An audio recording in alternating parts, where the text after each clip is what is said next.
There is a quiet paradox inside the human body. The same body that helped human beings endure hunger, cold nights, long walking, broken sleep, and uncertain seasons can now make ordinary modern life feel strangely heavy. It saves energy when we want movement. It raises alarms when there is no predator. It holds on to old survival patterns in rooms filled with light, food, comfort, and noise. Maybe your body is not failing you. Maybe it is still obeying an older world. So why does your body feel like it is working against you? And here's why. The feeling that your body is working against you often begins with a simple confusion. You may look at your own tiredness, your hunger, your stiffness, your restlessness, or your difficulty sleeping, and it can seem as if something inside you has become poorly designed. The mind wants one thing, but the body answers with another. You want to focus, but the body asks for rest. You want to rest, but the body stays alert. You want to move, but the body feels heavy. You want to feel calm, but the body keeps listening for danger that is not there. This can feel personal, as if the body has turned into an obstacle. Yet the human body did not appear inside modern rooms, modern clocks, modern food, and modern schedules. It carries a much older background. It was shaped across long stretches of time in places where warmth was not guaranteed, food was not always predictable, light changed with the sun, movement was part of survival, and safety depended on constant adjustment. This does not mean every detail of ancient life was harsh in the same way, or that we can describe it with perfect certainty. But the broad picture is accepted. Human bodies were shaped in environments very different from the one many people live in now. The body that feels inconvenient today is not a new machine failing in a new world. It is an old living system still answering conditions that once mattered deeply. When your body saves energy, it is not necessarily being lazy. In a world where getting food required effort and uncertainty, wasteful energy use could be costly. When your body pays attention to discomfort, it is not simply being dramatic. For early humans, small injuries, cold nights, poor sleep, or weakness during movement could matter more than they often do in protected modern life. When your body reacts strongly to stress, it is not always making a careful distinction between a true physical threat and the pressure of noise, deadlines, screens, or social worry. It uses older pathways of alarm, built for a world where a delayed reaction could have consequences. This is the first quiet key to the whole question. Much of what feels like resistance inside the body may be the remains of protection. The difficulty is that protection is not always comfortable. A body built to guard energy may feel heavy in a chair. A body built to notice danger may feel tense in a safe room. A body built around darkness and daylight may struggle under artificial light late at night. A body built for varied movement across uneven ground may ache after long stillness on flat floors. The strange part is that modern comfort can expose ancient design more clearly, not hide it. In a cold landscape, fatigue had a visible reason. In a long walk, hunger had a visible reason. Near a fire at night, wakefulness could be connected to sound, weather, or the needs of others. But in a quiet modern bedroom, when the bed is soft, the door is locked, the temperature is controlled, and the body still refuses deep rest, the old system seems mysterious. It feels as if the body is acting against the person who lives inside it. Yet the body has no separate plan. It does not know the story you tell yourself about productivity, aging, discipline, or comfort. It responds through tissues, hormones, nerves, muscles, memory, and habit, all layered over a very long human past. The beginning of our species was not a clean break from nature. It was a slow continuation of primate bodies learning to walk upright, carry children, share food, read faces, endure seasons, and survive through cooperation. These origins still matter because they remind us that the body is not only an individual possession, it is also a record of environments, pressures, and compromises. Every ordinary sensation carries some trace of that older bargain. Hunger asks for energy before philosophy. Fatigue asks for repair before ambition. Pain asks for attention before plans. Sleep asks for darkness before convenience. Stress asks for safety before logic. None of these signals are perfect, and none of them should be treated as a simple answer to every modern problem. But they show why the title is not only a complaint. Your body can feel like it is working against you because it is often trying to keep you alive according to rules written before the modern world existed. The older world did not ask the human body to be comfortable all the time. It asked the body to notice, to conserve, to adapt, and to survive through changing conditions. That is why the modern feeling of being trapped inside your own biology can be so confusing. The body does not simply follow desire. It follows patterns that were useful long before there were offices, sofas, electric lights, regular meals, and clocks dividing the day into fixed blocks. A person today may wake up tired, sit for hours, eat without having walked far, hear bad news from places they will never physically enter, and try to sleep under a ceiling that keeps the weather out. On the surface, this life is safer than most human lives in the deep past, yet the body may still behave as if it is managing scarcity, danger, temperature, movement, and social tension. This creates the strange modern experience of having more protection around us, while feeling less settled inside ourselves. To understand why, it helps to picture the human body not as a perfectly planned object, but as a living compromise. Upright walking freed the hands, but it also placed new stress on the spine, hips, knees, and feet. A large brain allowed flexible thinking, language, memory, planning, and social learning, but it also demanded a great deal of energy. Long childhood gave human beings more time to learn, but it also made care, cooperation, and dependence more important. Human survival was never built on one perfect advantage. It was built from trade-offs. This matters because a trade-off can look like a flaw when the environment changes. The same body that can walk for long distances may feel stiff after sitting too long.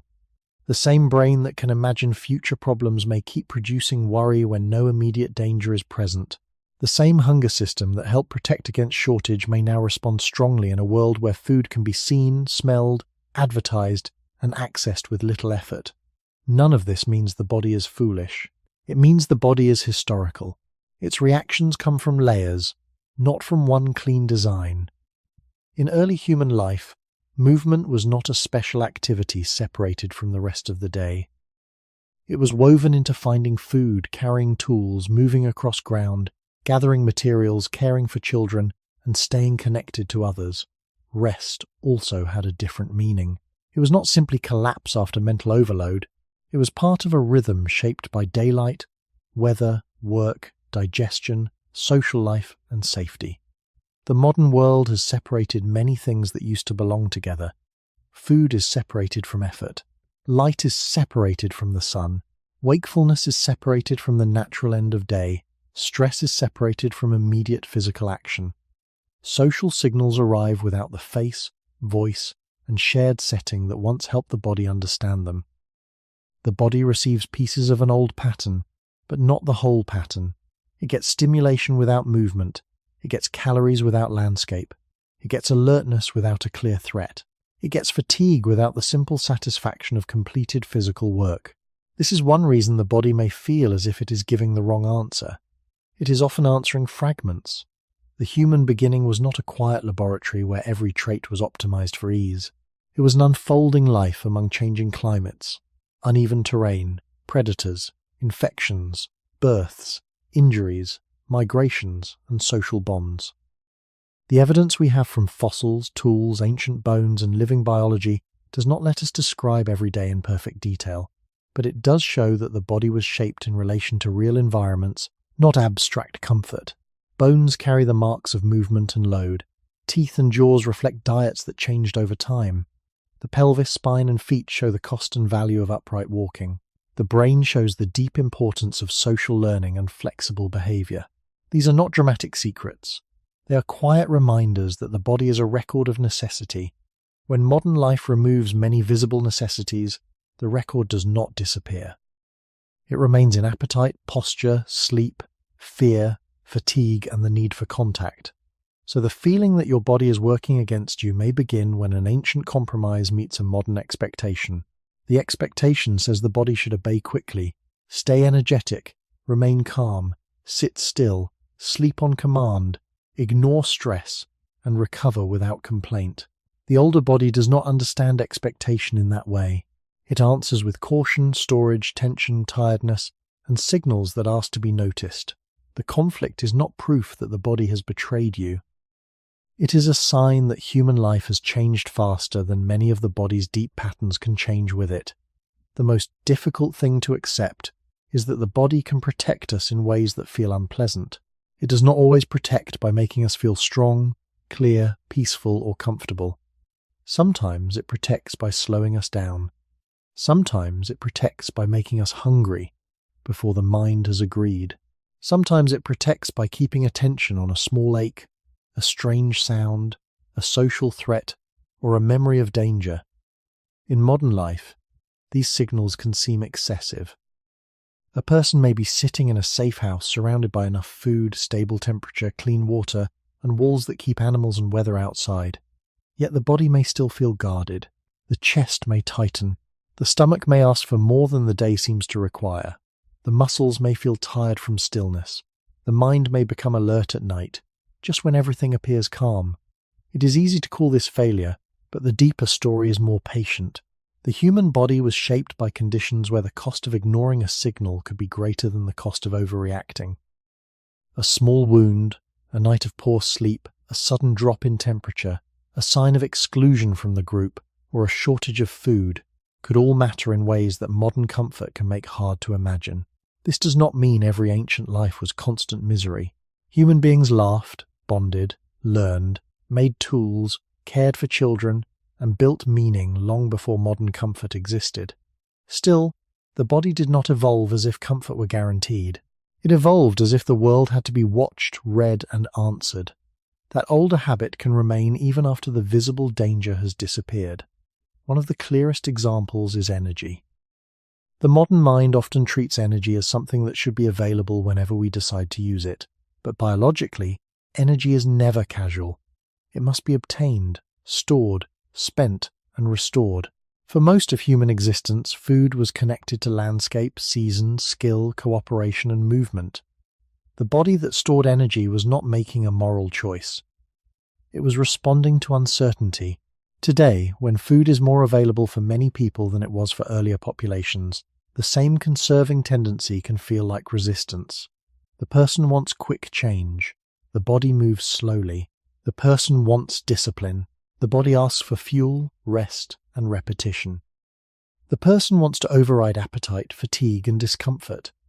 The body does not understand the modern story of self-control in a simple way. It understands signals, patterns, and previous experience. The same is true for alertness. A brain that could scan the environment, remember danger, read the faces of others, and prepare for uncertainty was useful in a social species. Human survival depended not only on strength, but on attention. Yet attention becomes tiring when it is pulled constantly by artificial noise, screens, messages, worries, and distant events. The ancient body did not begin in a world where thousands of signals could arrive without any clear action to take. A threatening sound once had a direction. A social expression once had a face nearby. A storm had a sky above it. Hunger had a place to search. Fatigue had a ground to sit on. Modern signals often float without natural endings. The body receives them, but cannot always complete the response. This unfinished loop may be one reason ordinary life can feel heavy, even when no single danger is present. The beginning of the human story was physical before it was philosophical. Feet met ground. Hands carried weight. Eyes followed light. Ears listened into dark spaces. Skin measured heat, cold, touch, and injury. Children learned by watching bodies move through real environments. Older people held knowledge because memory had value. Groups survived by reading one another and the land around them. The body was not separate from the world. It was a way of being in the world. Modern life often asks the body to live as if it were separate from ground, weather, daylight, silence, and slow human company. That separation can make the body feel stubborn. It may ache because it was not meant to be folded into the same position for hours. It may stay restless because attention has been stimulated without movement. It may resist sleep because light and thought continue long after night should have begun. It may hold tension because the nervous system has been asked to remain ready without being allowed to finish the old cycle of action and recovery. None of this proves that every discomfort has one ancient cause. Human bodies are complex, and modern life contains many different pressures. But it does show why the feeling of being opposed by your own body may be misleading.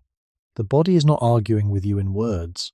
It is carrying a long history into a world that has changed its surfaces faster than it has changed its biology.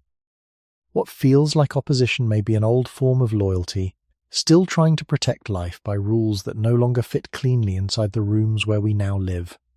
One of the most frustrating feelings in modern life is the heaviness that arrives before any real effort has begun.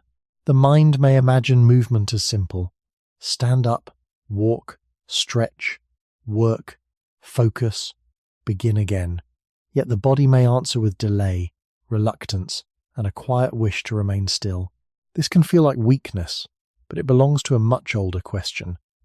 Why would a living body spend energy unless spending it made sense? Energy was never free in the environments that shaped human biology. It came from food, and food came through effort, knowledge, cooperation, timing, and luck. Long before supermarkets, schedules, and stored meals, the body could not assume that every calorie spent would be easily replaced. This does not mean early human life was one long emergency, and it does not mean every group lived under the same conditions. Human beings occupied many landscapes and used many strategies, but broadly, the body evolved in a world where energy had to be managed carefully. A body that burned energy carelessly would not be better simply because it moved more. It would be more exposed when food was uncertain, weather changed, illness came, or a long journey was required. So the tendency to conserve energy is not an accident. It is part of the body's older intelligence. The problem is that this intelligence can feel like resistance when it meets modern expectation. Today, many people live in environments where movement is no longer naturally tied to survival. Food may be nearby, work may happen while seated, travel may require little physical effort, warmth may come from a switch, light may continue after sunset. The body still carries its old accounting system, but the world around it has changed the cost and meaning of action. When the mind says, "I should move," the body may still ask, "Is this necessary?" That question is not spoken, but it can appear as heaviness, boredom, delay, or the strained comfort of staying still. In the deep human past, unnecessary movement could mean unnecessary risk. Walking across uneven ground, leaving a safe place, searching in heat or cold, carrying weight, or moving while hungry all required judgment. Movement was valuable, but it was not meaningless. It had direction. It was connected to food, water, shelter, children, tools, firewood, migration, or social life. Modern movement is often abstract.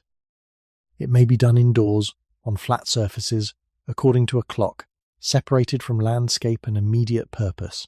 The body can still benefit from movement, but the ancient motivational system may not respond to abstract reasons with the same force. This is one reason the body can seem to work against a person who sincerely wants to be active. The conflict is not only about willpower, it is also about a body that evolved to connect effort with visible necessity. The origin of human movement was not exercise as a separate category. It was life itself. Upright walking allowed hands to carry, gather, make, and share.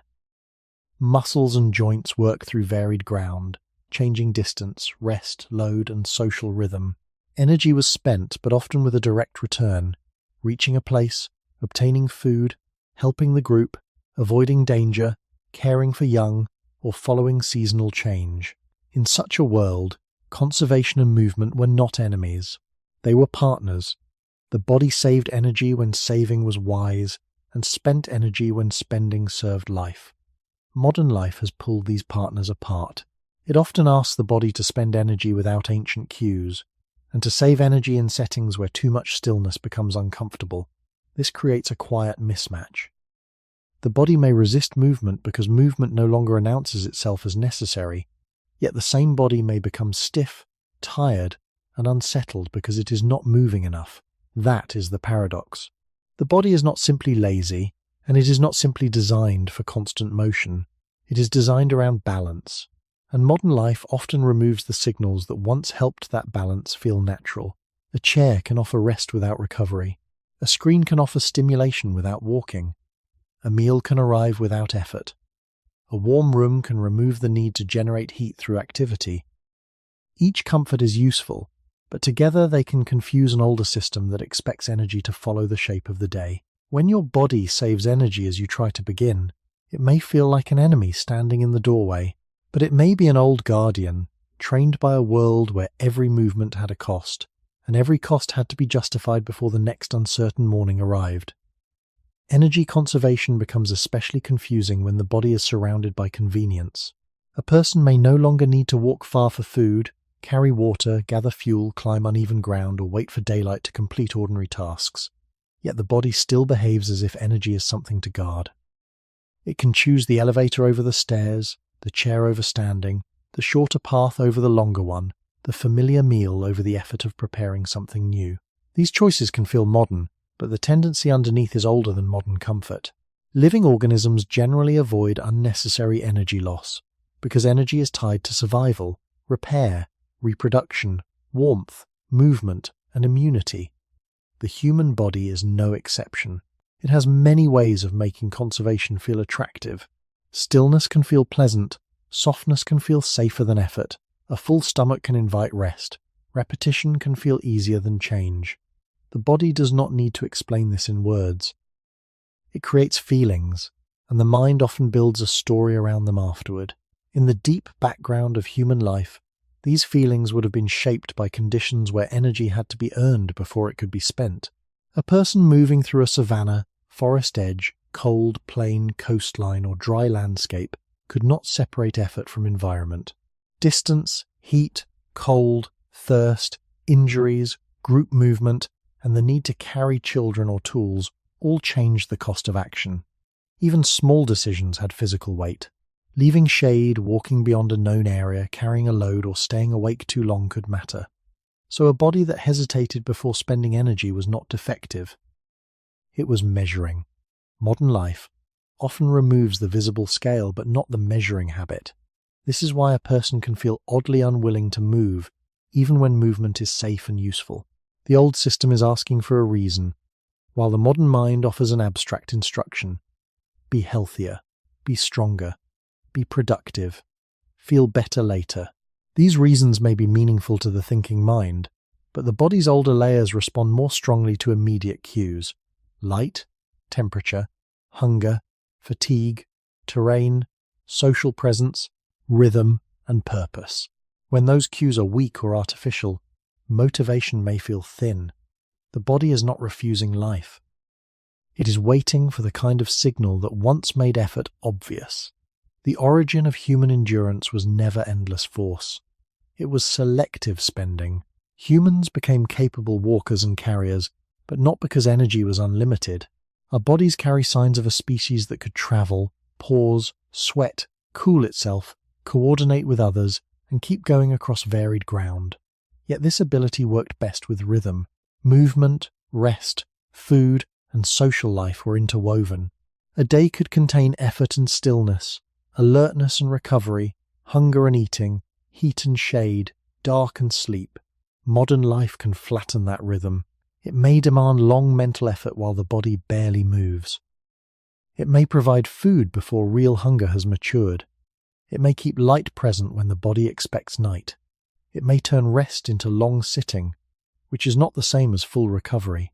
Under these conditions, the body's energy system may begin to feel contradictory. It saves energy when you want to move, then leaves you feeling dull because you have not moved. It asks for food when you are tired, because food is one of the oldest answers to low energy. It asks for rest after long stimulation, even if the muscles have not worked hard. It can make comfort feel necessary while quietly becoming less comfortable inside comfort. This is not a simple failure of discipline. It is a mismatch between an ancient economy and a modern abundance. In an older world, saving effort could protect tomorrow. In a modern room, saving effort can become a loop, because the body is no longer pushed gently by landscape, weather, distance, and shared work. The first humans did not need to convince their bodies that movement had meaning. The world supplied the meaning through need. Today, meaning must often be created by thought, design, or intention, and the body does not always follow those inventions immediately. That delay can feel like opposition. But underneath it is a body still trying to spend carefully, still treating energy as precious, still carrying a memory of mornings when the next meal, the next shelter, and the next safe place were never guaranteed in advance. There is another reason the body saves energy even when the mind wants action. Energy is not only fuel for movement, it is also fuel for repair, warmth, digestion, immune defense, attention, reproduction, growth, and the quiet maintenance of every living tissue. The body does not treat movement as the only important use of energy. It must divide resources across many systems at once. This is why tiredness can appear even when the muscles have not done much visible work. A person may spend the day seated, yet the brain has been active, the eyes have followed screens, the ears have processed noise, the nervous system has handled pressure, and the body has continued its hidden labor. Modern life often makes this hidden labor hard to see. Because there is no mountain climbed, no field crossed, no heavy bundle carried, the person may assume the body should feel fresh. But the body does not only count steps, it counts strain in older, quieter ways. It reacts to poor sleep, irregular light, emotional tension, long attention, digestion, illness, temperature, and the absence of natural pauses. In a world shaped by uncertainty, the body learned to protect reserves not because movement was bad, but because life required more than movement. A tired body may be saving energy for systems the mind does not notice. This can feel deeply frustrating, especially in a culture that often treats energy as a matter of choice. The mind may say, "I should have enough energy, because I have not done enough to be tired."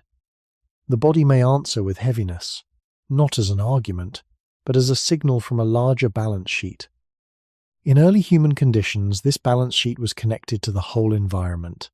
A cold night could raise energy demands, a long walk could require reserves, a minor infection could make rest more valuable. Carrying a child, searching for food, preparing tools, maintaining social bonds, and staying alert all belong to the same life system. Energy was not divided into modern categories such as work, exercise, leisure, and rest. It flowed through the day as a single economy.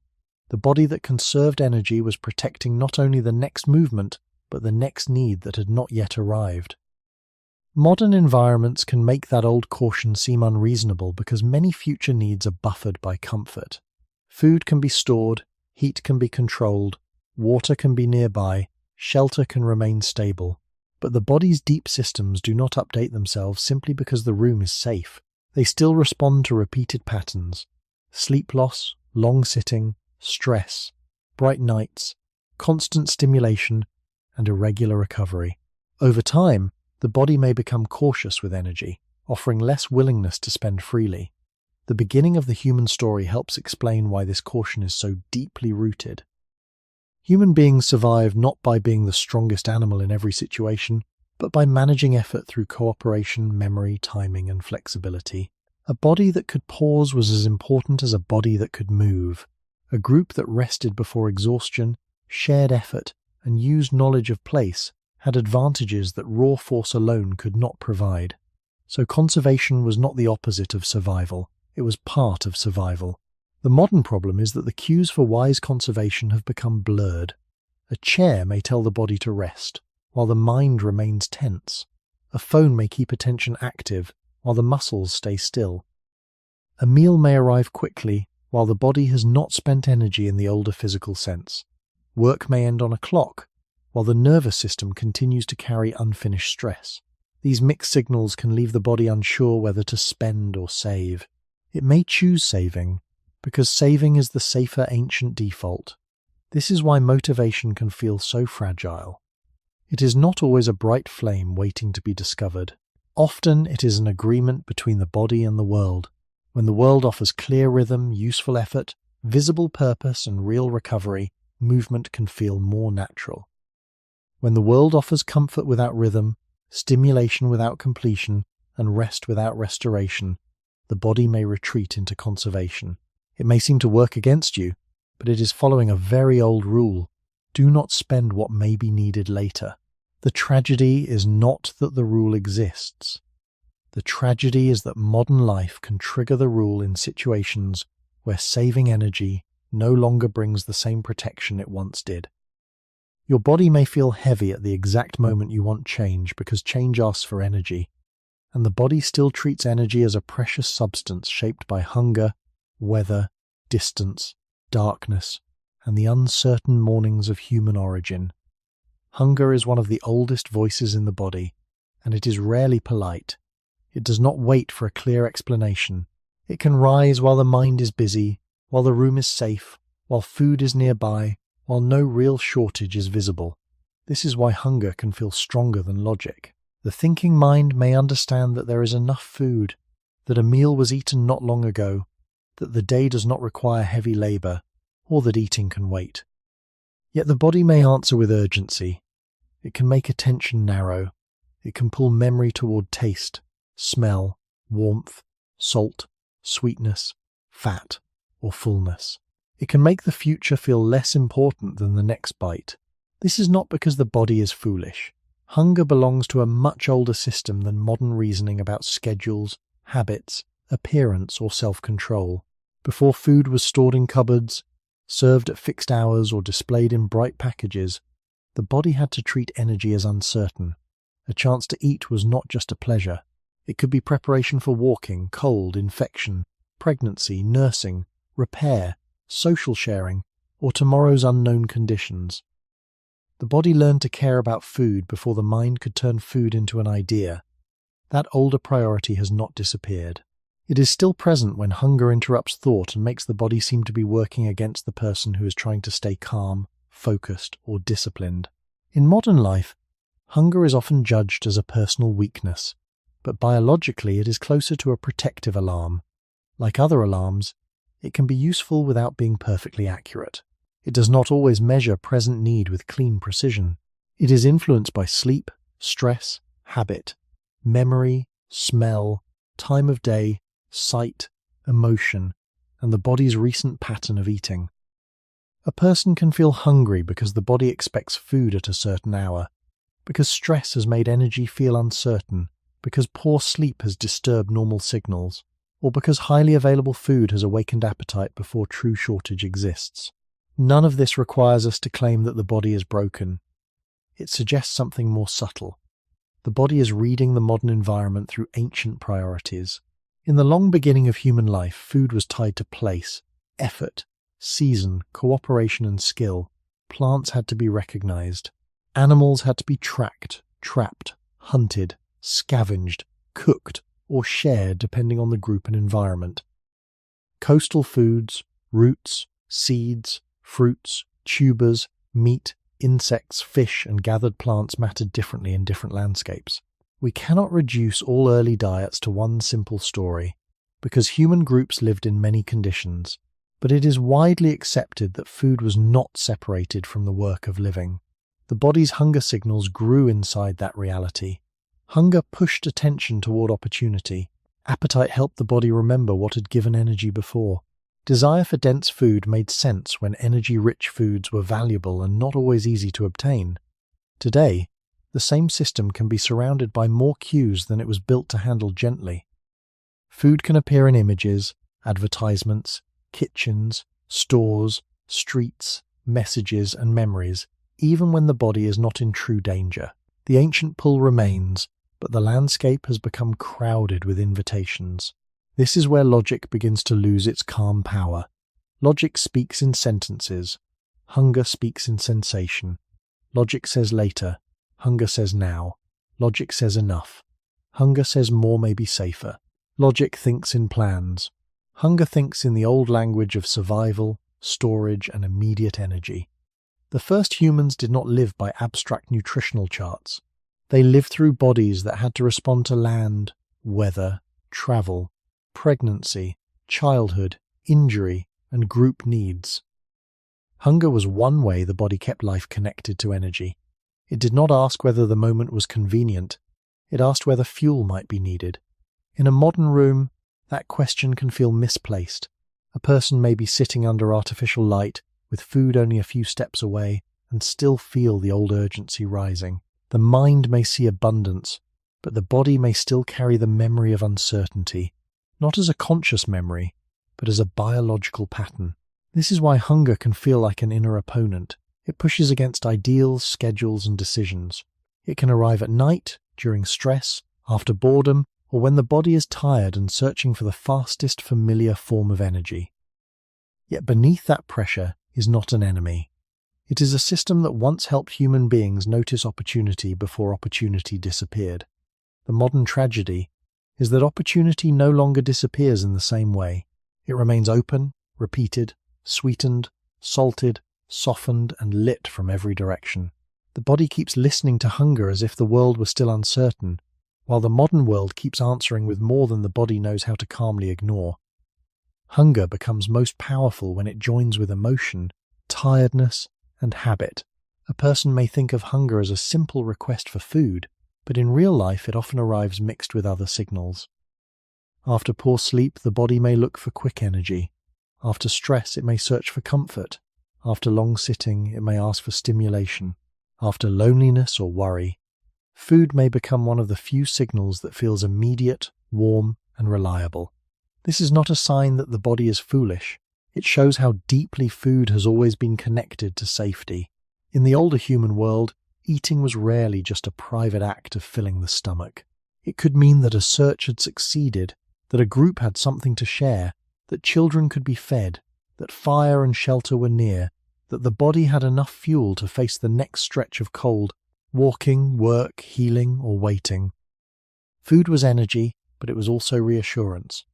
Modern life can preserve the reassurance while removing much of the original setting. The taste remains, the comfort remains, the fullness remains, but the landscape, movement, community rhythm, and uncertainty that once gave eating its natural place may be gone. This is why hunger can sometimes seem to speak for needs that are not only physical. The body may ask for food when it is really struggling with fatigue, alertness, boredom, tension, or lack of rest. It chooses food because food is one of the oldest answers the body knows. This does not mean every craving has a deep ancient cause or that appetite should be treated as a perfect message. Human biology is more complicated than that, but it does help explain why logic alone often feels weak against hunger. Logic tries to sort needs into clean categories. The body does not always separate them so neatly. It blends energy, memory, mood, timing, and environment into one pressure. The beginning of human life was lived in bodies that could not afford to ignore such pressure. A body that noticed hunger early, remembered rewarding foods, and treated dense energy as valuable could be better prepared for uncertainty.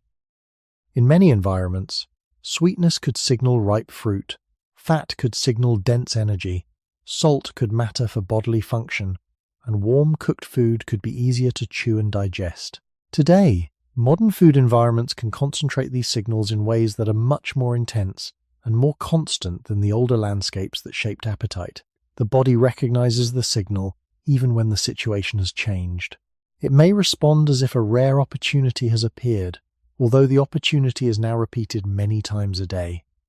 This is one quiet way the body can feel as if it is working against you. It is not only asking for what is needed now, it may be responding to what would once have been valuable, memorable, and worth securing.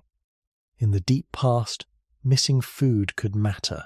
In the modern world, ignoring food can be difficult because food is made visible, convenient, and emotionally available. The body stands between these two worlds. It carries a hunger system shaped by uncertainty into a world of abundance, stress, and constant cues. That system can protect life, but it can also pull attention away from intention. It can help the body endure, but it can also make modern self-control feel like a private battle. The kinder truth is that hunger is not your enemy. It is an old survival language that has become louder in a world that keeps speaking to it. Your body may seem to resist your plans because it still treats energy as safety, taste as memory, and fullness as a sign that tomorrow may be easier. The question is not whether hunger is good or bad. The deeper question is why an ancient signal, once tied to land, effort, season, and shared life, can feel so restless when it echoes inside a modern room filled with food, light, stress, and silence. Modern comfort has created one of the strangest forms of tiredness in human life. A person can spend the day surrounded by chairs, screens, soft beds, steady temperature, and food within reach, yet still feel drained by evening. There may be no long walk, no heavy carrying, no cold wind, no search for water, no dangerous animal, no visible struggle for survival. Still, the body may feel used up. This kind of tiredness can be hard to understand because it does not look like the tiredness our imagination expects. We often picture fatigue as the result of great effort. A body walks far, lifts weight, endures weather, works with its hands, and then becomes tired. But modern fatigue often arrives without that clear story. It can come from sitting too long, looking at light too long, listening to noise too long, responding to small demands too often, and remaining mentally alert without giving the body a natural way to complete the tension. The body may be comfortable on the outside while unsettled inside. This is one reason it can seem as if the body is working against you. It becomes tired in a world designed to spare it from difficulty. Yet the deeper issue may be that comfort removes certain pressures while creating others the older body was not shaped to handle smoothly. In the human past, fatigue often had a visible relationship to action and environment. Walking across uneven ground, carrying a child, gathering materials, preparing food, watching weather, or staying awake for safety could all leave clear traces in the body. Rest, then, had a clearer role. It followed effort. It belonged to darkness, shade, fire, social quiet, or the need to recover before moving again. Today, the body can remain almost still while the nervous system keeps working. The eyes move across bright surfaces. The brain shifts between messages, worries, decisions, images, sounds, and plans. The muscles hold small tensions in the neck, jaw, shoulders, back, and hands. The breathing may become shallow without notice. The body is not doing the old kind of work, but is not truly resting either. It is suspended between stimulation and stillness. This condition is especially strange because the human body began as a moving body. Our ancestors did not live in one fixed posture for most of the day. Movement was not always dramatic, and it was not always constant, but it was woven into ordinary life through walking, squatting, carrying, reaching, turning, resting on different surfaces, and responding to the physical world. The body used muscles, balance, skin, eyes, joints, and breath together. Modern comfort often reduces this variety. A chair supports the body, but it also narrows the body. A screen gives information, but it holds the eyes and attention in a small field. A controlled room protects from weather, but it also removes natural changes in light, temperature, and distance. Over many hours, the body may become tired not because it has moved too much, but because it has moved too little in too narrow a way. Stillness can become work when it forces a living body to hold itself inside a pattern it was not shaped to repeat endlessly. The same is true for mental stimulation. In older environments, alertness was often connected to something nearby, a sound in the dark, a change in weather, a face in the group, the movement of animals, the need to find a path. Modern alertness can be triggered by things far away, unresolved, repeated, and impossible to act upon. News, screens, messages, deadlines, and social comparison can ask the nervous system to respond without giving it a physical ending. The body becomes tired from signals that never turn into completed movement. It prepares, checks, worries, and waits. Comfort surrounds the person, but the older body keeps looking for the natural sequence. Notice, act, recover. When that sequence is broken, fatigue can become dull and confusing. The room is safe, but the body does not feel restored. The day was easy, but the body feels heavy. This is not a simple weakness. It is the cost of placing an ancient living system inside a world that gives comfort without rhythm, stimulation without release, and rest without the older conditions that once made rest feel complete. Comfort becomes convenience, and when it gives the body protection, but not necessarily restoration. A soft chair can remove the need to hold the body upright with full effort, yet it can also keep the hips folded, the back rounded, and the shoulders slightly tense for hours. A warm room can protect the skin from cold, yet it can also remove the small changes in temperature that once helped the body feel the passage of time. Electric light can extend useful hours, yet it can blur the older boundary between day and night. Screens can bring knowledge, faces, work, fear, entertainment, and memory into one small glowing space, yet the body receives all of it while hardly moving. In this way, modern comfort is not simply rest. It is often a quiet mixture of ease and strain. The body is spared from many ancient hardships, but it is also held inside patterns that are narrow, repeated, and strangely unfinished. This is why a person can feel tired after doing almost nothing visible. The body has not crossed a forest or followed a herd or carried firewood, but it has held attention in one direction, managed small tensions, processed artificial light, heard repeated sounds, and remained alert in a place where action is limited. The tiredness is real, even if it does not look heroic. The older human body was shaped in settings where rest and effort were more physically distinct. After walking, the legs had a reason to stop. After carrying, the hands had a reason to open. After searching, the eyes had a reason to soften. After darkness arrived, the world itself reduced the number of tasks that could be done. Not all past life was peaceful, and we should not romanticize it. There were risks, pain, loss, hunger, and uncertainty, but the body's rhythms were strongly tied to the outside world. Light changed, heat changed, ground changed, work changed with season and need. Social life happened through bodies near one another, not through endless distant signals. Modern life can keep the body in a half-active state for much longer. The muscles may not be working hard, but they are not free. The mind may not face a predator, but it is not calm. The eyes may not scan the horizon, but they are constantly pulled toward text, images, and motion. The nervous system may not run, but it keeps preparing. This half-state is exhausting because it offers neither the satisfaction of full effort nor the quiet of full rest. It asks the body to stay available. It asks attention to remain open. It asks the person to be reachable, responsive, and mentally present across long stretches of time. For an ancient body, this is an unusual demand.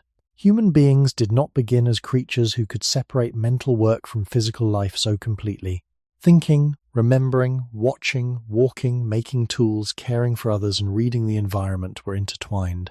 A decision might involve where to move, when to stop, what to gather, whom to trust, what sound mattered, or how the weather was changing.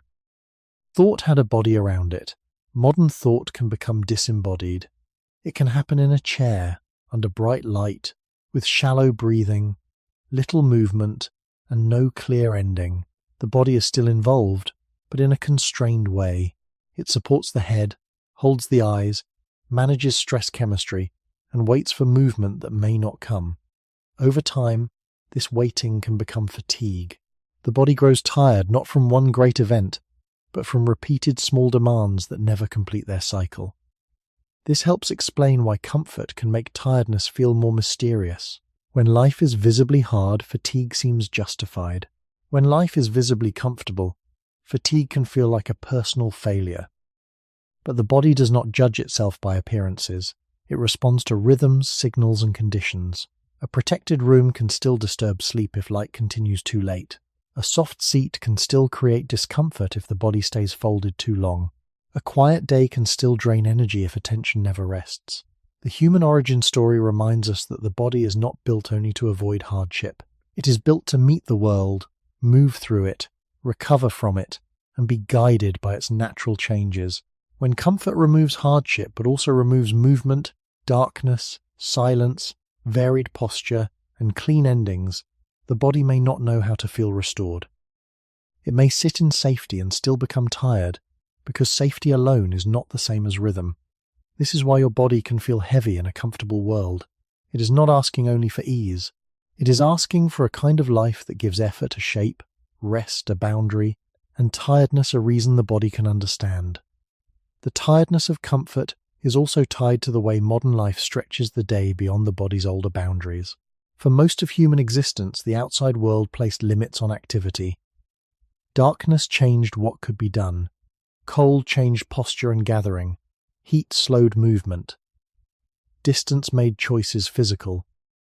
The body was not free from hardship, but it was surrounded by signals that told it when to spend, when to pause, when to gather close, and when to let the day narrow. Modern comfort has weakened many of these signals. A person can remain awake under artificial light, eat after the natural day has ended, continue working after the body expects a quieter rhythm, and receive new information while lying in bed. The body may be protected from weather, but it is also protected from the ancient cues that once helped it settle. This can make fatigue feel strangely endless. The person is tired, but not sleepy, resting, but not restored, safe, but not calm, still, but not quiet inside. The older body looks for endings in the world, and modern life often refuses to provide them. The result is a tiredness without a clean door out. This matters because fatigue is not only a sign that energy has been used, it is also a signal that the body needs a change of state. In an older setting, that change might have been obvious. After walking, one stopped. After carrying, one put down the load. After eating, digestion slowed the group. After sunset, the world dimmed. After danger passed, the body could release some alertness. Today, many states overlap. Work enters the home, social pressure enters the bedroom, bright light enters the night, food enters boredom, worry enters rest. The body is asked to shift from alertness to recovery without the older environmental bridge. It is like asking a river to become still while the wind continues to push across it. This is why comfort can become tiring in a way that feels almost unfair. The person may have removed many difficulties, yet the body still carries tension because the surrounding pattern never truly changes. Human origins make this easier to understand. The human body did not evolve as a mind floating above flesh. It evolved as a whole organism responding to terrain, light, weather, hunger, touch, sound, and the presence of others. The nervous system learned through cycles.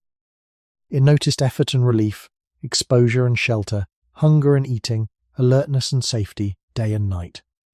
These cycles did not make life easy, but they gave the body contrast. Modern comfort can reduce contrast. Temperature stays similar, posture stays similar, light stays similar, sound continues, messages continue, choices continue. A life with fewer hard edges can become a life with fewer natural pauses. The body may then create its own pause through heaviness. It may slow attention. It may reduce motivation. It may ask for sleep before sleep feels possible.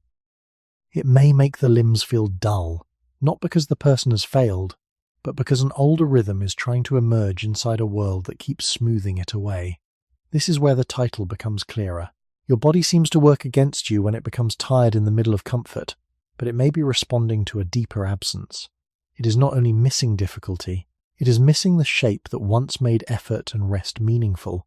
A comfortable room can protect the body from rain, cold, insects, darkness, and danger, and that protection is a real human achievement. But protection alone cannot replace the slow language of the natural day. It cannot fully replace movement that has purpose, rest that follows effort, darkness that arrives without negotiation, and quiet that does not have to compete with constant signals. So the fatigue of modern comfort should not be dismissed as laziness or weakness. It may be the body's way of saying that ease is not the same as recovery, and that the ancient human body still needs rhythm, contrast, and completion in order to feel truly rested. Stress is one of the clearest places where the modern body seems to misunderstand the modern world. A person can be seated indoors, far from teeth, claws, storms, hunger, or open darkness, and still feel the body prepare for day. The heart may beat faster, the breath may become shallow, the stomach may tighten, the shoulders may rise, sleep may become lighter, attention may narrow around a problem that cannot be solved by running, hiding, fighting, or calling the group together. This can feel irrational because the visible scene is safe. There is a roof, a locked door, light, food, and no predator in the room. Yet the body does not respond only to visible predators. It responds to uncertainty, loss of control, social threat, pressure, noise, memory, and the possibility that something important may go wrong. In that sense, stress is not a mistake invented by modern life. It is an old protective system placed inside a new kind of danger. The body learned to prepare before harm arrived, because waiting until danger was obvious could be too late. In an older world, a sound in the dark, a change in another person's face, a sign of illness, a missing food source, or a shift in weather could all matter. The body did not need a complete explanation before it began to ready itself. It only needed enough uncertainty to make caution useful. Modern life gives the body endless forms of uncertainty, but often removes the physical action that once followed. A message can bring fear without a path to resolve it. A deadline can raise urgency without any movement through land. A social slight can feel dangerous because belonging has always mattered to a social species. Even when the modern event is only a sentence on a screen, the body prepares, but the old sequence remains unfinished. This is why stress can feel real even when nothing physical is attacking you. It is real in the body because the body treats certain signals as threats to stability, safety, or belonging. Human beings did not survive as isolated animals. From the beginning of our lineage, social life was not a decoration added to survival. It was part of survival itself. Cooperation helped with food, care, learning, defense, and the long dependence of children. Being watched, judged, excluded, ignored, or separated could matter deeply in small groups, even though we cannot describe every ancient community in detail. The broad principle is clear. Human nervous systems became sensitive to social information because other people were part of the environment. Today, social information arrives in distorted forms. A face may be absent, a tone may be unclear, a number, a message, a silence, or a comparison may carry emotional force without the full human context that once helped the body read meaning. The stress system reacts as if something in the group may be unstable. The thinking mind may say it is only work, only a notification, only a mistake, only a thought. But the body hears possible danger in a deeper language. It does not ask whether the threat has fur or claws. It asks whether safety, status, predictability, or connection may be changing. The ancient alarm also reacts strongly to uncertainty because uncertainty itself once required attention. Not knowing where food would come from, whether weather would shift, whether an injury would worsen, whether the group would move, or whether night sounds mattered could all shape behavior. Modern uncertainty often has no clear body-sized answer. A person cannot outrun economic worry. They cannot physically push away distant bad news. They cannot repair every social pressure by sitting in the same room with the people involved. So the body stays prepared without release. It burns energy through alertness, tightness, and vigilance. Over time, this can make safe life feel unsafe from the inside. The strange truth is that the body may be trying to protect you from dangers that modern life has turned invisible, abstract, delayed, and continuous. It is not calmly comparing the room to the ancient landscape. It is reading signals of uncertainty and responding with old tools. When stress feels real without a predator, the body is not proving that a predator exists. It is revealing that the human alarm system was built for more than animals in the dark. It was built for a world where survival depended on noticing change early, staying connected to others, and preparing before the cost of waiting became too high. Stress becomes heavier when the body cannot tell when the danger is over. In a physical emergency, the old pattern had a shape. Something changed in the environment. The body noticed. Muscles prepared. Breath shifted. Attention narrowed. Action followed, or the group responded, or the threat passed. The body was not always safe afterward, and ancient life was never simple, but many dangers had edges. A sound moved closer or faded. Weather arrived or passed. A conflict happened in a visible place. A wound either worsened or began to heal. Hunger sharpened and then eased after food. The nervous system could move through a sequence, from alarm into action, then into some form of recovery. Modern stress often removes those edges. It can begin in the morning before the body has fully woken. It can follow a person through a screen, a calendar, a debt, a message, a memory, a medical worry, a family concern, or a fear about the future. It can continue while the person eats, sits, works, rests, and tries to sleep. Nothing leaps from the bushes, nothing clearly ends. The body waits for the signal that danger has passed, but the signal does not arrive. This is one reason stress in modern life can feel like a low fire that never becomes bright enough to run from, yet never goes out enough to ignore. The body is placed in a state of preparation without completion, and preparation itself costs energy. It changes breathing, digestion, attention, posture, sleep, appetite, and the way small discomforts are felt. This does not mean stress is imaginary. It means the body is treating invisible pressure as biologically meaningful. From the beginning of human life, invisible things often mattered because they were carried through visible signs. A quiet group, a broken tool, a missing person, a sick child, an empty food place, a sudden silence among animals, or a change in the sky could all point to something larger. The body learned to read hints. It did not wait for perfect certainty. That old sensitivity can become exhausting in a world filled with hints that never resolve. A notification may hint at social judgment. A news story may hint at danger far away. A deadline may hint at failure. End quote. A small pain may hint at something serious. A silence from another person may hint at rejection. Many of these hints may turn out to be harmless, but the body cannot always know that in advance. It responds first through caution, because caution is older than explanation. The human nervous system also gives special weight to social uncertainty. A person today may not depend on one small band in the same direct way. Early humans often depended on their immediate group, but the body still carries the deep importance of belonging.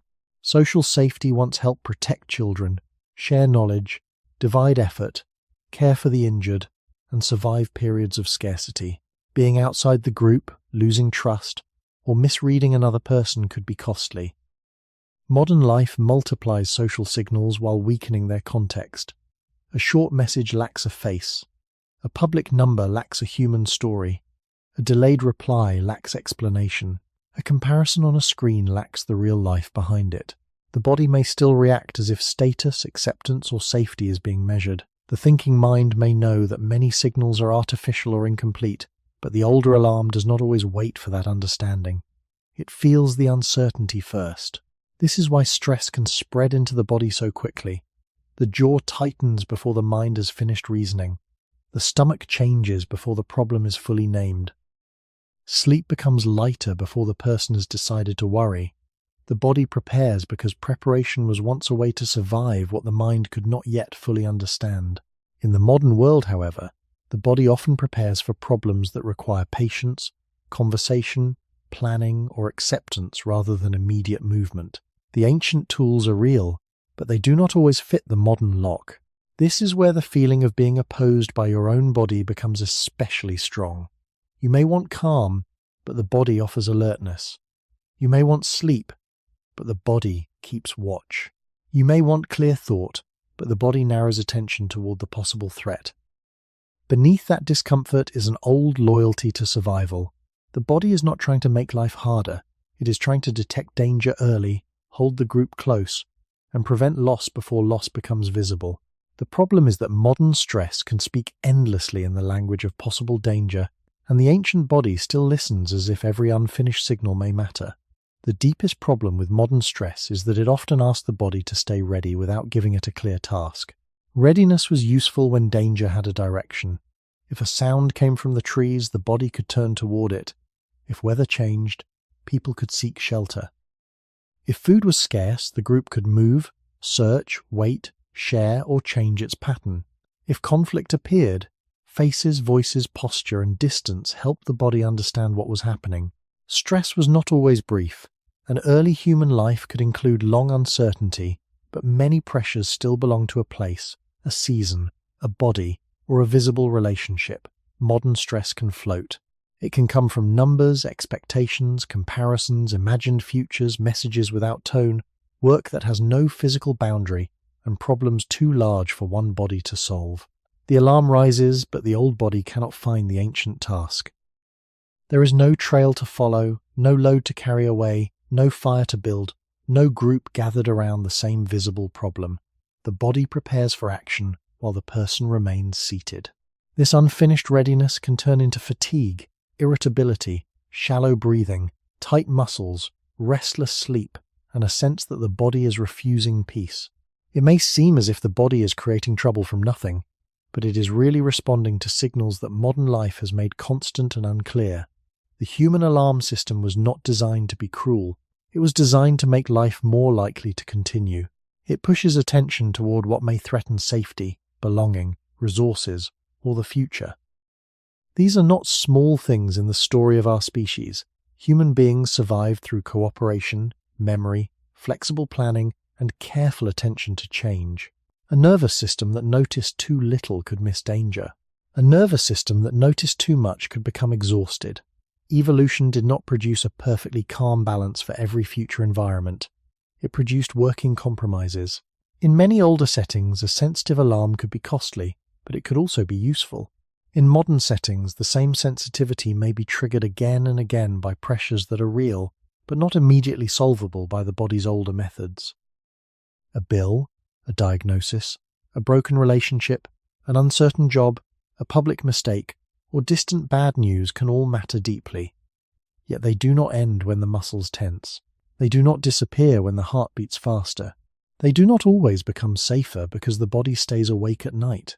The body offers ancient preparation, but the modern problem may require time, language, help, patience, or limits. This mismatch can make stress feel like an enemy living under the skin. The beginning of the human story gives this feeling a quieter meaning. Our bodies were shaped in contact with real surroundings, where fear, caution, and attention had physical roots. The dark was not symbolic. Weather was not background. Hunger was not an idea. Social belonging was not a luxury. These pressures entered the body because the body was the way human beings met the world. Today, many pressures enter through symbols, words, images, schedules, money, reputations, and imagined outcomes. The body treats symbols with surprising seriousness because symbols can still point to real consequences. A message can change a relationship. A number can change security. A deadline can change standing.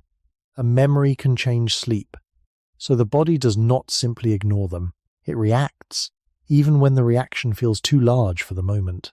This is why stress without a predator is still stress. The predator has not vanished entirely. It has changed form. It may now appear as uncertainty, isolation, overload, or the fear of falling behind. The body does not know how to turn every modern threat into a modern response. It reaches for the older language of alertness. So when stress makes your body feel like it is working against you, the deeper truth is more complicated. The body is trying to protect continuity, connection, and safety, but it is doing so in a world where danger is often delayed, abstract, and endless. It keeps watch because watching once mattered. It tightens because readiness once mattered. It refuses easy calm because uncertainty once carried a price. The question that remains is not why the body reacts, but how an ancient alarm can find rest in a world that keeps whispering possible danger without ever fully stepping into the light. Sleep became harder in the modern world for a quiet reason. Safety alone does not teach the body how to let go. A locked door, a soft bed, a warm room, and a silent ceiling can protect a person from many dangers, but the body does not fall asleep only because danger is absent. It falls asleep when many older signals begin to agree. Darkness lowers the visual world, temperature shifts, noise changes, the group settles, work stops, hunger softens. The mind no longer expects new demands. The body senses that the day has narrowed. For much of human history, sleep was tied to these surrounding cues more than to a private decision. People did not simply command sleep to arrive at a chosen hour. They lived inside cycles of light, weather, social life, work, fear, and recovery.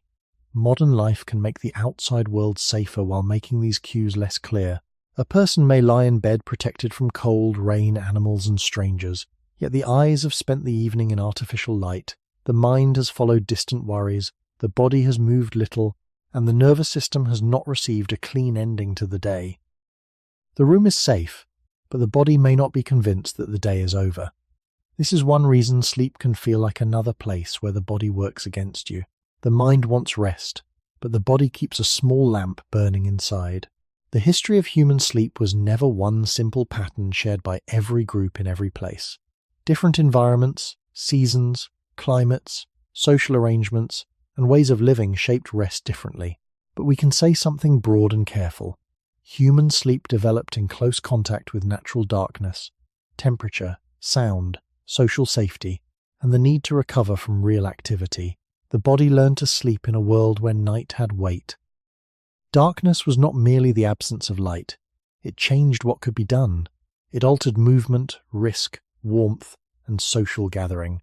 Fire, shelter, and other people mattered because sleep made the body vulnerable. Even today, sleep still asks the body to surrender control for many hours. Muscles soften. Awareness changes. Reaction slows. The body repairs, regulates, and reorganizes itself, but only after it allows the waking guard to step back. That surrender is biologically delicate. It requires trust from a system that was never built to ignore danger lightly. In modern bedrooms, many signs of danger are reduced, but many signs of alertness remain. Light may continue too late. Food may arrive too late. Work may continue through thought. Messages may reach the bed. The mind may keep social tension alive without the faces and voices that once helped resolve it. The body has a shelter, but not always a boundary.